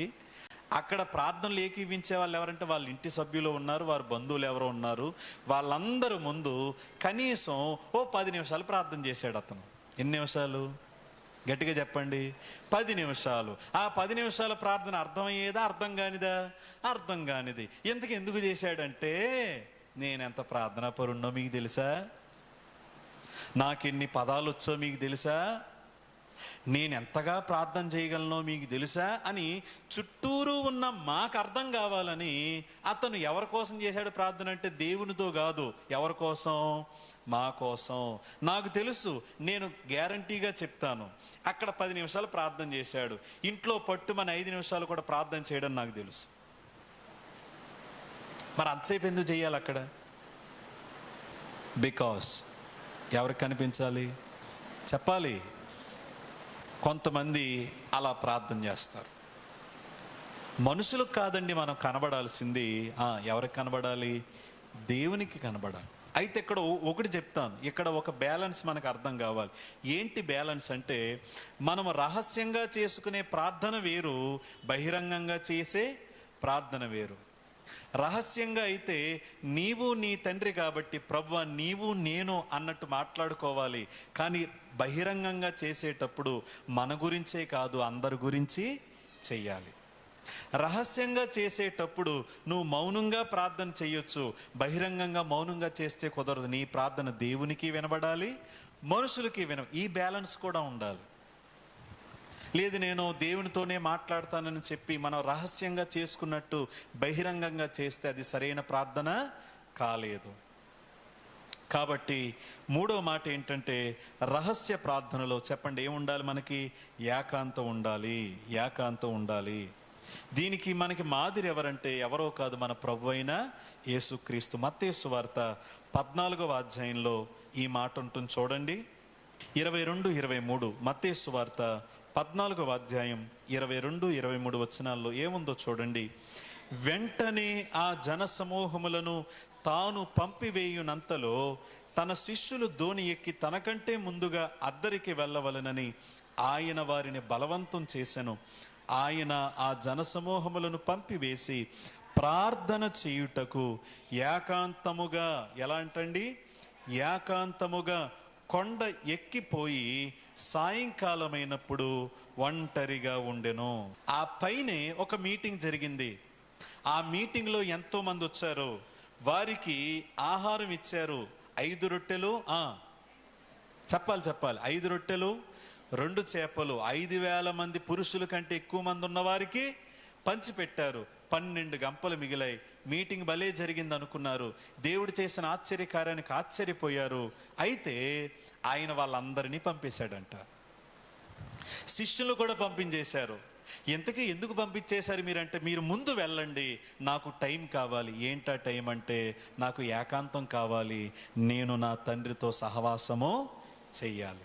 చెప్పండి, నేను నా తండ్రితో సహవాసం చేయాలని ఆయన అది త్వరగా ముగించుకుని వారిని పంపివేసి ఆయన కొండ ఎక్కాడు. కొండ ఎక్కి ఆయన పరలోకపు తండ్రి సహవాసము చేశారు. మనకు కూడా ఎన్నో బిజీ స్కెడ్యూల్స్ ఉండొచ్చు, మనకు కూడా ఎన్నో పనులు ఉండొచ్చు. కానీ ఆ పనులన్నిటి మధ్య మనము ఏకాంత సమయాన్ని మనమే ఏర్పాటు చేసుకోవాలి. చెప్పండి, ఎవరు ఏర్పాటు చేసుకోవాలి? మనమే. ఒక్కోసారి మీరు మీ ఇంట్లో కాకుండా ఎవరింటికైనా వెళ్ళొచ్చు, ఏదైనా ఫంక్షన్ అనో లేక ఏదైనా పని అనో వెళ్ళొచ్చు. అక్కడ ఏకాంతం దొరకకపోవచ్చు. అలాంటప్పుడు ఏం చేయాలంటే, అందరూ పడుకునే సమయాల్లో, అందరూ నిద్రించే సమయాల్లో, ఏ వేకువజామునో లేచి అక్కడ కూడా నీకే సమయం ఉండొచ్చు? ఏకాంత సమయం వెతుక్కోవాలి మనం.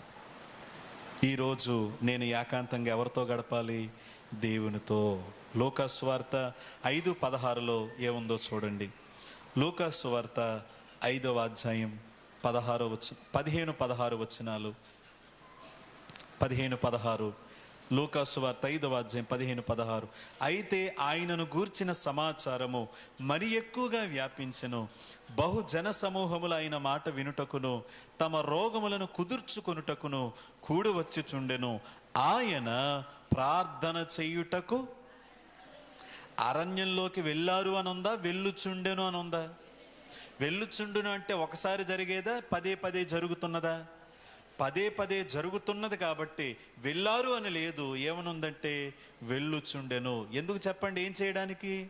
ప్రార్థన చేయడానికి. ఎవరితో సహవాసం చేయడానికి? తండ్రితో సహవాసం చేయడానికి.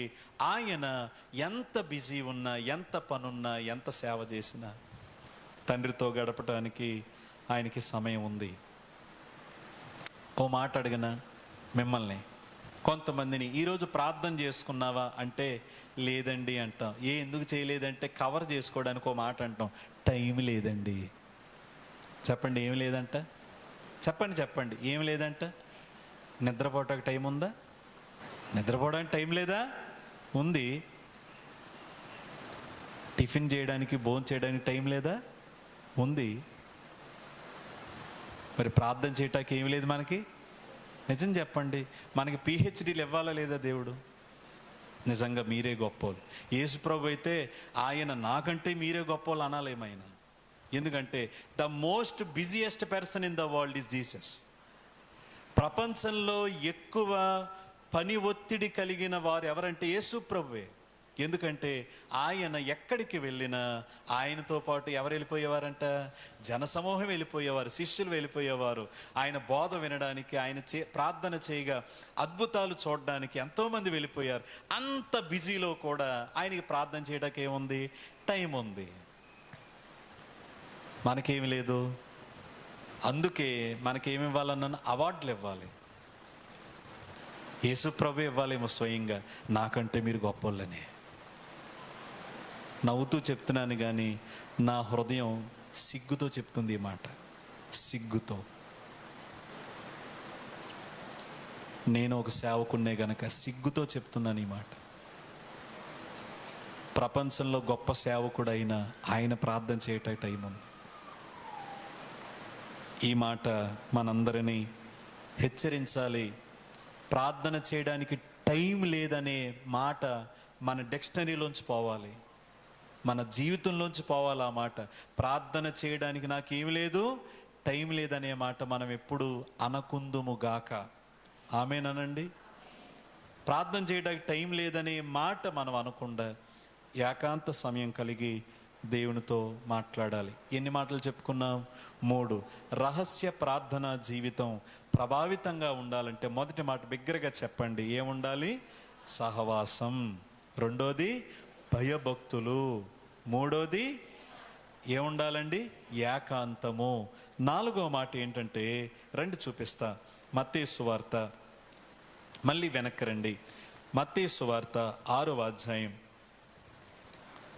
7వ వచనం చూడండి. మరియు మీరు ప్రార్థన చేయనప్పుడు అన్యజనుల వలె వ్యర్థమైన మాటలు వచింపవద్దు, విస్తరించి మాట్లాడుట వలన తమ మనవి వినబడునని వారు తలంచుచున్నారు. ఈ వచనం బట్టి నేను చెప్పాలనుకుంటున్న విషయం ఏంటంటే, రహస్య ప్రార్థన జీవితం ప్రభావితంగా ఉండాలంటే 4వ మాట, మన ప్రార్థనలో యథార్థత ఉండాలి. అనండి నాతో, నా వైపు చూడండి. ఏముండాలని మన ప్రార్థనలో? యథార్థత. సిన్సియర్గా ప్రార్థన చేయాలి. యథార్థంగా మనం ప్రార్థన చేయాలి. యథార్థముగా ప్రార్థన చేయాలి. యథార్థముగా ప్రార్థన చెయ్యడము అనంటే ఇక్కడ ఒక వచనం మీరు చూడొచ్చు. అంటే ఇక్కడ పదే పదే అడగకూడదని ఉంది కదండి. మనం పదే పదే ఏమీ అడగకూడదా అని అనుమానం మనకు రావచ్చు. ఇక్కడ ఓ మాట అడగనా? పదే పదే అడగొద్దని ఇక్కడ లేదు. రెండో మాట, పౌలు తనకున్న బలహీనత తగ్గాలని ముమ్మారు ఏం చేశాడంట? పదే పదే అడిగాడా లేదా? అడిగాడు. ఆయన దేవుడు అన్నాడు, లేదు బాబు నా కృప నీకు చాలు అన్నాడు. ఇంకా ఆయన అడగడం మానేశాడు. పదే పదే అడగొద్దని కాదు. పైగా లోకాసు సువార్త 18:1 యేసుప్రభు ఏమన్నారు? మీరు విసుగక నిత్యము ప్రార్థన చెయ్యాలి. అంటే నువ్వు దేని గురించి అయినా అడిగేటప్పుడు అది ఒకసారి అడిగి మానేయాలని కాదు ఈ వచనం యొక్క అర్థం. ఒకసారి అడిగి మానేస్తే ఆయన చూసుకుంటాడులే అని కూడా కాదు. మనం అడిగేది ఎలా అడగాలని ఈ వచనం చెప్తుందంటే సిన్సియర్గా అడగాలి, యథార్థంగా అడగాలి. ఓ మాట అడగనా?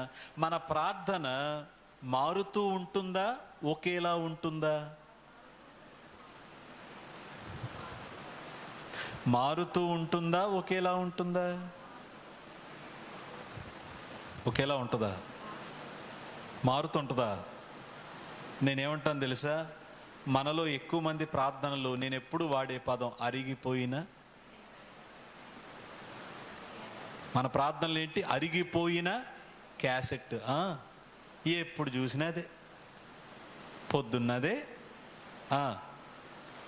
మధ్యాహ్నం అదే, సాయంకాలం అదే, ఇంటి దగ్గర అదే, చర్చికి వచ్చిన అదే, ఆదివారం అదే, శనివారం అదే, మామూలు మీటింగుల్లో అదే, ఉపవాస ప్రార్థనలో అదే, సభల్లో అదే. ఇంతకీ ఏమి యాడ్ అవుతాయంటే టైము రోజులు పెరిగే కొద్దీ కొత్త కొత్త అవసరాలు యాడ్ అవుతాయి తప్ప ప్రార్థనలో అయితే ఏ మార్పు. అంటే ఎలా అయిపోద్ది మనకి ప్రార్థన అని అంటే కొన్నాళ్ళు అయిన తర్వాత ఇంకా ఒకటే ప్రార్థన మన మైండ్లో ఫీడ్ అయిపోయి ఉంటుంది, సాఫ్ట్వేర్ లాగా. ఇంకా ఎప్పుడు చూసినా అదే. ఏంటి మనం ఎక్కువ చేసే ప్రార్థన?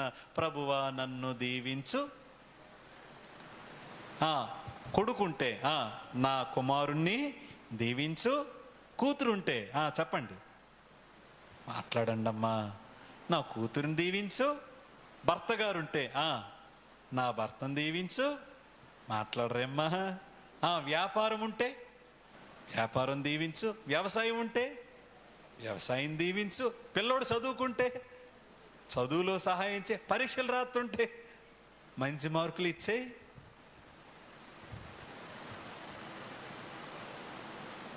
అడగొద్దని దేవుడేమి చెప్పట్లేదు, కానీ ఒక్కటే నువ్వెప్పుడు చేస్తే నీకేమొద్దో తెలుసా? ప్రార్థన యొక్క ప్రభావం పోయి, ప్రార్థన యొక్క ఆ ప్రభావం కోల్పోయి ఏం చేస్తావంటే ఒక ప్రార్థన రిపీటెడ్గా నువ్వు చేసేస్తూ ఇంక నువ్వు అందులో సిన్సియారిటీ ఉండదు, అందులో నువ్వు యథార్థంగా అడగలేవు. కళ్ళు మూసుకున్నావంటే వచ్చేస్తాయి పదాలు నీకు. ఏంటంటే ఇదే ఇప్పుడు ఈ పదం మాట్లాడాలి, ఇప్పుడు ఈ పదం వాడాలి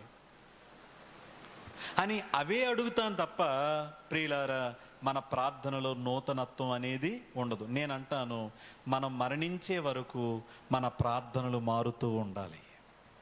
చెప్పాలి. ఎప్పటి వరకు? మరణించే వరకు. చెప్పండి, మన ప్రార్థనలు ఏమవ్వాలి? మారుతూ ఉండాలి. ఒకే ప్రార్థన ఎప్పుడు చేయకూడదు. మనం ఒకేలాగా దేవుణ్ణి ఎప్పుడు ఆరాధించకూడదు. ఒకేలాగా మనం ఎప్పుడు దేవుని దగ్గర గోజాడడం కాదు. ఎప్పుడు కూడా సిన్సియర్గా యథార్థంగా మనం అడగాలి. కానీ కొంతమంది ప్రియులారా ఒకటే పదే వల్లిస్తూ అదే ప్రార్థన అన్నట్టు ఆ ప్రార్థనలోనే కొట్టుకుపోతూ ఉంటారు. కొంతమంది ప్రార్థన చేయండి అంటే ఇక్కడ ఎవరైనా అనేవుళ్ళు ఉంటే ఏమనుకోకండి, మీకు 2 చేతులు జోడించి చెప్తాను. కొంతమంది ప్రార్థన చేయండి అని కళ్ళు మూసుకుని వెంటనే వాళ్ళ దగ్గర శుతి అని వినిపిస్తూ ఉంటుంది మనకి. స్తోత్రం శృతి. ఈ స్తుతి ఆయనకి ప్రియులారా ఎలా వినిపిస్తుంది? అదే పదే స్తుతి స్తోత్రం ఏం గుండాగిపోయేలాగా రిపీటెడ్గా మనం అదే పదే. కొంతమంది ఇంకా ఎక్కువగా ఏసే రిపీటెడ్గా. మొదటి రోజుల్లో ఏలియాకి ప్రియులారా మరొక కొంతమందికి ఒక పోటీలాగా జరుగుద్ది. బయలుదేవత ప్రవక్తలు బయలా అని పొద్దున్నింది మధ్యాహ్నం దాకా అరుతారు. ఆ బయలు ఉంటేనే కదా మాట్లాడడానికి. ఏలియా గారు అంటారు, ఊరెళ్ళాడేమో, పడుకున్నాడేమో. రిపీటెడ్గా అడుగుతూ ఉంటారు. అలవాటు అయిపోతుందండి మనకి. ఒకసారి నా వైపు చూడండి. ఎదుటివారు ప్రార్థన చేస్తున్నారు, నువ్వు అక్కడ ఉన్నావు. వాళ్ళు నాతో ఏకీవించండి అన్నప్పుడు నువ్వేం చెయ్యాలంటే స్తుతి స్తోత్రం కాదు. వాళ్ళు ఏం చేస్తున్నారో నువ్వు జాగ్రత్తగా చెప్పండి. ఏం చెయ్యాలి? విని వాళ్ళు అడిగే వాటికి నీవు వాళ్ళతో కలిసి ఏం చెయ్యాలి? ఏకీవించాలి. ఏకీవించకుండా స్తుతి స్తోత్రం అనడం వల్ల మన ప్రార్థన ఏమన్నా ఆయనకి వినబడిపోతుందనా? ఆరాధన అంటే స్తుతి స్తోత్రం అంటే ఆరాధన కాదు. ఆయన మహిమ నీకు అర్థమయ్యి, నీ యొక్క బలహీనత నీకు అర్థమైతే నీవు ప్రార్థించినప్పుడల్లా ఒక నూతనమైన ఆరాధన భావం దేవుడు నీకు ఇస్తాడు. ఆరాధన అంటే స్తుతి స్తోత్రమే కాదు, ఆరాధన అంటే అందులో చాలా ఉంటాయి. మీలో ఎవరైనా అలా ఉంటే, మిమ్మల్ని అసలు మీ గురించి నాకు తెలియదు, మీరు ఎలా ప్రార్థన చేస్తారో కూడా నాకు తెలియదు, కానీ యథార్థంగా చెప్తున్నాను, ఒకటే మనకు అలవాటు అయిపోతే అందులో పెద్ద ప్రభావం మనకి ఉండదు. మరి మనం ఏం చేయాలి అని అంటే, మన ప్రార్థన యథార్థంగా ఉండాలి, సిన్సియర్గా ఉండాలి. ఏమైతే అడుగుతున్నామో అది, నేను ఇప్పుడు ఎవరిని సమీపిస్తున్నాను? నా తండ్రిని సమీపిస్తున్నాను. ఆయన ఎవరు? మహాగణుడు, మహోన్నతుడు, ఆయనకు అసాధ్యమైనది ఏదీ లేదు. మూడో మాట, ఆయనకి నాకు ఇప్పుడు ఏం దొరికింది? ఏకాంతం దొరికింది. కాబట్టి నేను చెప్పాలనుకున్నదేదో ఆయనకే చెప్తాను, నేను అడగాలనుకున్నదేదో ఆయన్నే అడుగుతానని యథార్థంగా ఆయన దగ్గర మనం అడిగినప్పుడు, ఒప్పుకున్నప్పుడు ప్రభువు మనకు సహాయము చేస్తాడు. ఇది 4వ మాట. రండి 5వ మాట ఏంటో చెప్పి నేను ముగింపులోకి వెళతాను. 5వ మాట అదే మత్తయి సువార్త 6వ అధ్యాయం 8వ వచనంలో ఏముందో చూడండి. 8వ వచనం, మీరు మీ తండ్రిని అడగక మునుపే మీ కక్కరగా ఉన్నవేవో ఆయనకు తెలియను, కాబట్టి మీరు ఎలాగో ప్రార్థన చేయుడి. ఒకసారి నా వైపు చూడండి. ఇది వైజ్ వెర్సాగా ఉంది. ఒకదానికొకటి కాంట్రాస్ట్ అంటారు, విరుద్ధంగా ఉన్నాయి ఈ మాటలు. 8వ వచనంలో ఏమంటున్నాడు? మీరు అడగక మునుపే మీకేం కావాలో ఎవరికి తెలుసు? మీ తండ్రికి తెలుసు అని అంటూనే కిందేమన్నాడు మళ్ళీ? కాబట్టి మీరు ఎలాగో. ఓ క్వశ్చన్ రావాలి మీకు, నాకేమి ఇవ్వాలో ఆయనకి తెలిసినప్పుడు నన్ను అడగమండం దేనికి? ఈ క్వశ్చన్ ఎప్పుడైనా వచ్చిందా? ఈ ప్రశ్న ఎప్పుడైనా వచ్చిందా? రాలేదా? వచ్చిందా? రాలేదా? వచ్చిందా? రాలేదా? వచ్చిందా? అయితే జవాబు వినండి. యేసుప్రభు అన్నాడు, మీరు అడగక మునిపే ఆయనకి ఏం కావాలో తెలుసు. అడగక ముందే మనకేం కావాలో ఆయనకి తెలుసు. కాబట్టి మీరు ఎలాగో ప్రార్థన చేయండి. మళ్ళీ అదేంటి? వినండి, పూర్తిగా నేను చెప్పట్లేదు, కానీ సింప్లిఫై చేసి చెప్తున్నాను. మనకేమి ఇవ్వాలో ఆయనకి తెలుసు, అయినా ఆయన ప్రార్థన చేయండి అని అడుగుతున్నాడు. మనం ఎందుకు చెయ్యాలి ప్రార్థన అని అంటే, ఆయన చెప్పాడు కాబట్టి చెయ్యాలి. ఎవరు చెప్పారు? ఆయన చెయ్యమన్నారు కాబట్టి మనం ఏం చెయ్యాలి? ప్రార్థన చెయ్యాలి. నేను మాట చెప్పనా? ప్రార్థన దేవుణ్ణి మార్చదు, ప్రార్థన మనల్ని మారుస్తుంది. చెప్పండి చెప్పండి, ప్రార్థన ఎవరిని మార్చదు? చెప్పాలి. ప్రార్థన ఎవరిని మార్చదు? దేవుణ్ణి మార్చదు. ఎవరిని మారుస్తుంది? మనల్ని మారుస్తుంది. మనలో అది పనిచేస్తుంది. ఆయనకి ఏం చెయ్యాలో తెలుసు, ఏమి ఇవ్వాలో తెలుసు, కానీ ఆయన ఆశపడుతున్నాడు, మీరు నన్ను అడగండి, మీరు నాతో మాట్లాడు. ఓ మాట అడిగిన, ఒకవేళ అదే గనక ఆయనకి అన్నీ తెలుసు కాబట్టి ఇంకా నేను ఆయన అడగాల్సిన అవసరం లేదని మనం వదిలేస్తే ఇంకా మనం దేవుని మీద ఆధారపడతామా? చెప్పండి. మిమ్మల్ని ఆధారపడం. ప్రార్థన చేస్తామా? చెయ్యం. ఆయనతో సహవాసం ఉంటుందా? ఉండదు. ఇంకా ఆయనతో సహవాసం లేనప్పుడు మనము ఎన్నో కోల్పోతాం. ఆయనకి అన్నీ తెలుసు కాబట్టి నేను ఇంక అడగక్కర్లేదని ఒక డాక్టరీన్ ఉందో, సిద్ధాంతం ఉంది. ఆ సిద్ధాంతంలో ఉన్న వాళ్ళు ఏమంటారంటే, దేవునికి అన్నీ తెలుసు కదా, ఆయన సార్వభౌముడు కదా, ఆయనకు ముందే అన్నీ తెలుసు కదా, ఇంకా ఆయన అడగడం ఎందుకు, మేము అడగం, ఇంకా మనం అడగక్కర్లేదు ఇంకా అని ఏమవుతున్నారంటే ప్రార్థనలో సోమరులు అవుతున్నారండి. వాళ్ళు అవడమే కాకుండా సోమరులు చేసేస్తున్నారు వినేవాళ్ళని.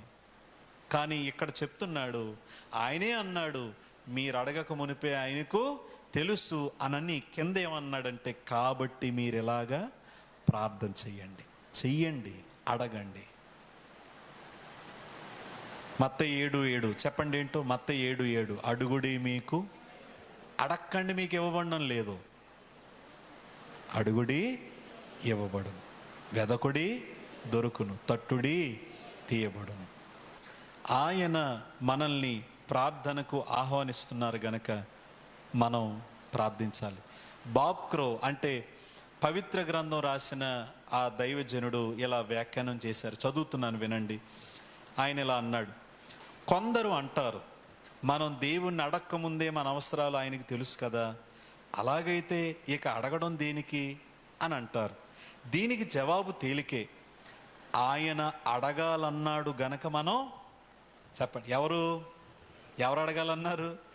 దేవుడు అడగాలన్నాడు గనక మనం అడగాలి. ఆయన ఇంకేలా అన్నాడు, దేవుని ప్రజలు ఆయనతో సహవాసం చేసేందుకు, ఆయనలో ఆనందించేందుకు, తమ అవసరాలు తీర్చుకునేందుకు అనుసరించిన విధానాల్లో ప్రార్థన ఒకటి. వారికి అనేక ఆధ్యాత్మికమైన పాఠాలు నేర్పేందుకు దేవుడు ఉపయోగించే మార్గంలో ఒకటేంటి? ప్రార్థన. అంతేకాక ప్రతి విషయంలో తమ మీద కాకుండా ఎవరి మీద? దేవునిపై ఆధారపడి ఉన్నామని, ఆ విషయాన్ని ఒప్పుకుంటూ ఉండాలని ఇది వారి కష్టమాను గుర్తు చేస్తూ ఉంటుంది. ఓ మాట అడగనా? నీవు నీ ఇంట్లోకి వెళ్ళి, గదిలోకి వెళ్ళి దేవుని దగ్గర మోకరించి యథార్థంగా ప్రార్థిస్తున్నావంటే దాని అర్థం ఏంటో తెలుసా? దేవా, నాకున్న పరిస్థితుల్లో నేనేమీ చేయలేను, నాకు చేయాల్సింది ఎవరు? గట్టిగా చెప్పండి. అంటే నువ్వు నీ మీద ఆధారపడుతున్నావా, దేవుని మీద? దేవుని మీద ఆధారపడాలి అనంటే నీకు నువ్వేం చేయాలి? ప్రార్థన చేయాలి. ఆయనకి నీకు సహవాసం రావాలి అంటే ఏం చేయాలి? ప్రార్థన చేయాలి. ప్రార్థనలో విరిగి నలిగిన మనస్తత్వాన్ని మనం పొందాలి అని అంటే ఏం చేయాలి? ప్రార్థన చేయాలి. అన్నీ ఆయనకి తెలుసు కాబట్టి నేను కడగను అని అంటే ఈ ఆధ్యాత్మిక మేలులన్నీ నీవు పోగొట్టుకున్నట్టే. కాబట్టి ఈ దైవజనుడు వివరించిన ఈ వివరణ అది ఎంతో ఆమోదయోగ్యమైనదని మనం అర్థం చేసుకోవాలి. కాబట్టి ఇప్పుడు చెప్పండి, మనకున్న స్థలాలలో శక్తివంతమైన అద్భుతమైన స్థలం ఏంటి? శక్తివంతమైన అద్భుతమైన స్థలం ఏంటి చెప్పండి? రహస్య ప్రార్థన స్థలం. ఎక్కడుంది అది? మా ఇంట్లోనే ఉంది. ఎవరు చెయ్యాలి అది? నేనే చెయ్యాలి. పాస్టర్ గారు కాదు, విశ్వాసి కాదు. అది శక్తిగా ఉండాలంటే మన ప్రార్థనలో ఎన్ని ఉండాలని చెప్పుకున్నాం? 5 ఉండాలని చెప్పుకున్నాం. ఏంట 5 వరుసగా చెప్పండి. మొదటగా ఆయనకి మనకేముండాలి? సహవాసం. ఎలాంటి సహవాసం? తండ్రి అని పిలిచే సహవాసం. రెండోది, ఆయన పట్ల ఏముండాలి? భయభక్తులు. తండ్రి అని పిలుస్తున్నాం, కానీ ఆయన ఎంత గొప్పోడో మనకి అర్థం కావాలి. మూడోది ఏముండాలి? ఆయనకి మనకి ఏకాంత సమయం. పనులు అన్నిటినీ పక్కన పెట్టుకుని ఆయనతో మాట్లాడాలి. మూడోది, మన ప్రార్థనలో ఏముండాలి? యథార్థత. అవసరమైనది అనవసరమైనది ఏదో తెలిసింది తెలియంది అడిగేయటం కాదు. యథార్థంగా, సిన్సియర్గా మనం దేవుణ్ణి అడుగుతున్నామన్నట్టుగా యథార్థంగా ప్రార్థన చేయాలి. ఐదోది ఏంటంటే, మనం రహస్య ప్రార్థనలో ప్రియులారా ఆయన మీదనే ఆధారపడి ఆయన ప్రార్థించమన్నాడు గనుక మనం ఆయన మీద ఆధారపడాలి. ఆయన మీదనే. ఒకసారి నా వైపు చూడండి. నీ జీవితంలో సమస్యలు ఉన్నాయా? నీ మీద నువ్వు ఆధారపడకు. ఎవరి మీద? గట్టిగా చెప్పండి. ఓ మాట అడగనా? మనకున్న సమస్యల్లో మనం 2 పనులు చేస్తాం. అయితే మన మీద మనం ఆధారపడతాం, లేక ఇతరుల మీద ఆధారపడతాం. నిజమా అబద్ధమా? నిజమని ఒప్పేసుకోండి. ఒప్పుకోరా? మన సమస్యల్లో ఏం చేస్తాం? అయితే మన మీద ఆధారపడతాం, లేదంటే ఇతరుల మీద ఆధారపడతాం. మన మీద మనం ఆధారపడొద్దు. మన ఆలోచన ఎప్పుడు మంచిది కాదు. ఇతరుల మీద ఆధారపడొద్దు. ఇప్పుడు బాగానే ఉన్న తర్వాత మోసపోవచ్చు, కానీ ఎన్నడూ మోసం చేయని ప్రేమగల దేవుడు ఆయన మీదనే ఆధారపడదాం. ఆయన అడగమన్నాడు గనుక అడుగుదాం. ఏ సమస్య ఉన్నా, అది ఎంత పెద్దదైనా, ఎంత ప్రియులారా అది తీరనిదైనా తీర్చే దేవుడైనా, సమస్య తీరినా తీరకపోయినా నీ హృదయానికి శాంతి సమాధానం ఇచ్చేది ఆయన. అదంతా జరగాలంటే రహస్యమందు చూచే నీ తండ్రికి నీ ఇంటిలో నువ్వేం చెయ్యాలి? ఓ మాట అడగనా? మీ ఇంటి మీద ప్రేమ ఏమన్నా పెరిగిందా? ఇప్పుడు ప్రార్థన చేసే స్థలం మీద ఏమన్నా ప్రేమ పెరిగింది ఈ వాక్యం విన్నాక? లేక ఏం వెళ్తాంలే, ఏం చేస్తాంలే? నీ ఇంట్లో నువ్వు ప్రార్థించే స్థలం ఉంది చూడు. ఆహా, అది ఎంత అద్భుతమైందో! అది ఎంత గొప్ప స్థలం అంటే, భూలోకంలో ఉన్న నిన్ను పరలోకంలో ఉన్న దేవుణ్ణి ఏం చేస్తుంది? అది ఏకం చేస్తుంది. నేను ఒకటి అంటాను, ఆ స్థలంలో ఎక్కువగా నువ్వు గడపటం అలవాటైతే నువ్వు ఇంకెవరి మీద ఆధారపడవు. ఎప్పుడైనా అవసరమైతే నా కోసం ప్రార్థన చేయండి అని మామూలుగా చెప్పి వదిలేస్తావేమో, కానీ నువ్వు మాత్రం నీ కాళ్ళ మీదే నిలబడతావు. ఎందుకంటే రహస్య ప్రార్థనలో నువ్వెవరితో మాట్లాడుతున్నావంటే, నువ్వు డైరెక్ట్ సీఎం గారితోనే మాట్లాడేటప్పుడు మధ్యలో ప్రెసిడెంట్లు సర్పంచ్లు ఎందుకు నీకు మధ్యలో? సీఎం గారితోనే నువ్వు చెప్పేటప్పుడు మధ్యలో ప్రెసిడెంట్ గారులు సర్పంచ్ గారులు ఎందుకు నీకు? ఒకవేళ సీఎం గారితో సహవాసం లేకపోతే వీళ్ళందరినీ పట్టుకుని వెళ్ళాలి నువ్వు. ప్రెసిడెంట్ గారిని, సర్పంచ్ గారిని, ఎమ్మెల్యే గారిని, ఎంపీ గారిని, ఎవరో ఒకరిని పట్టుకుని ఆయన దగ్గరికి వెళ్ళాలి. కానీ ఆయనే నీకు వీలిస్తున్నప్పుడు వీళ్ళు నీకు అవసరం లేదు.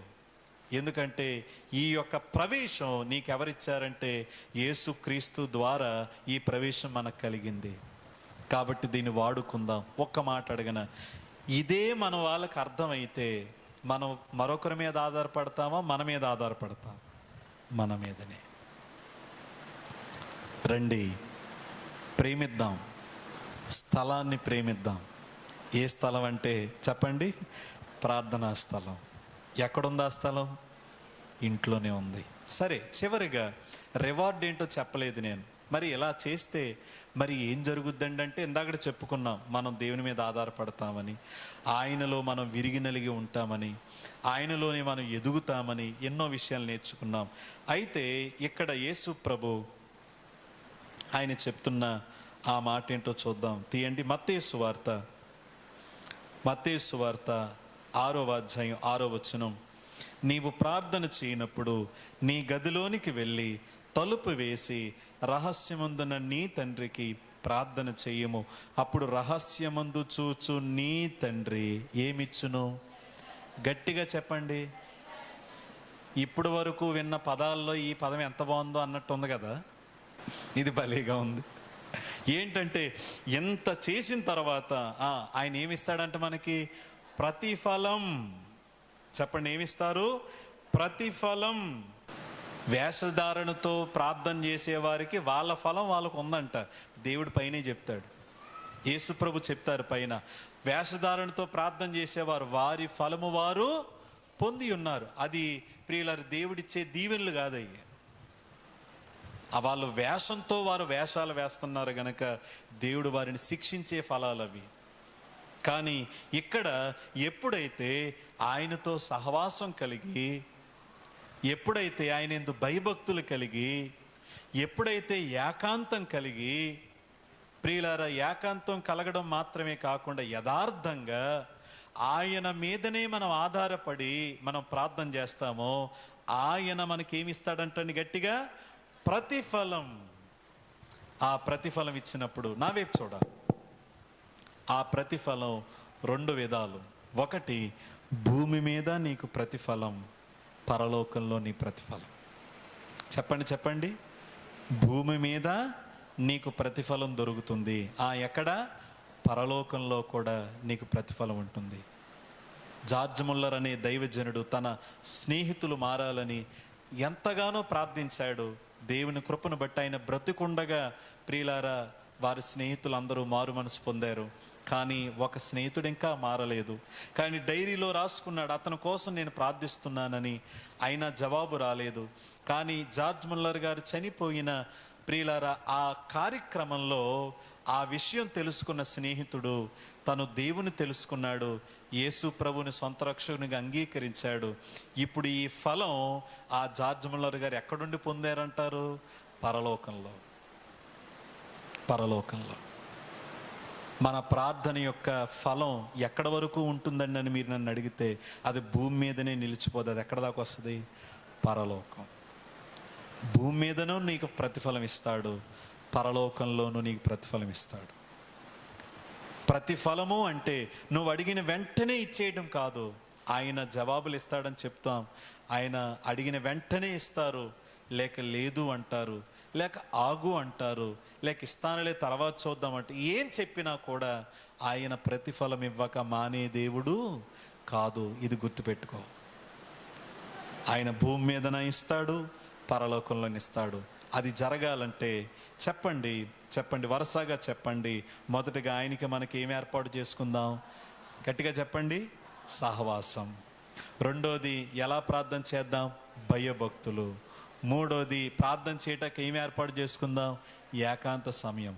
నాలుగోది ఎలా ప్రార్థన చేద్దాం? యథార్థంగా ప్రార్థన చేద్దాం. ఐదోది మన ప్రార్థనలో ఎవరి మీద ఆధారపడదాం? ఆయన మీదనే ఆధారపడదాం. ఇవన్నీ మనం చేసినప్పుడు ఆయన మనకి ఏమిస్తాడు? ప్రతిఫలం. ఎక్కడిస్తాడు? భూమి మీద, పరలోకంలో. అలాంటి ప్రార్థనా జీవితం మనందరికీ కలగాలని దేవుణ్ణి కోరదాం. కళ్ళు మూసుకోండి, తలలు వంచండి, మోకరించండి, ప్రార్థన చేద్దాం.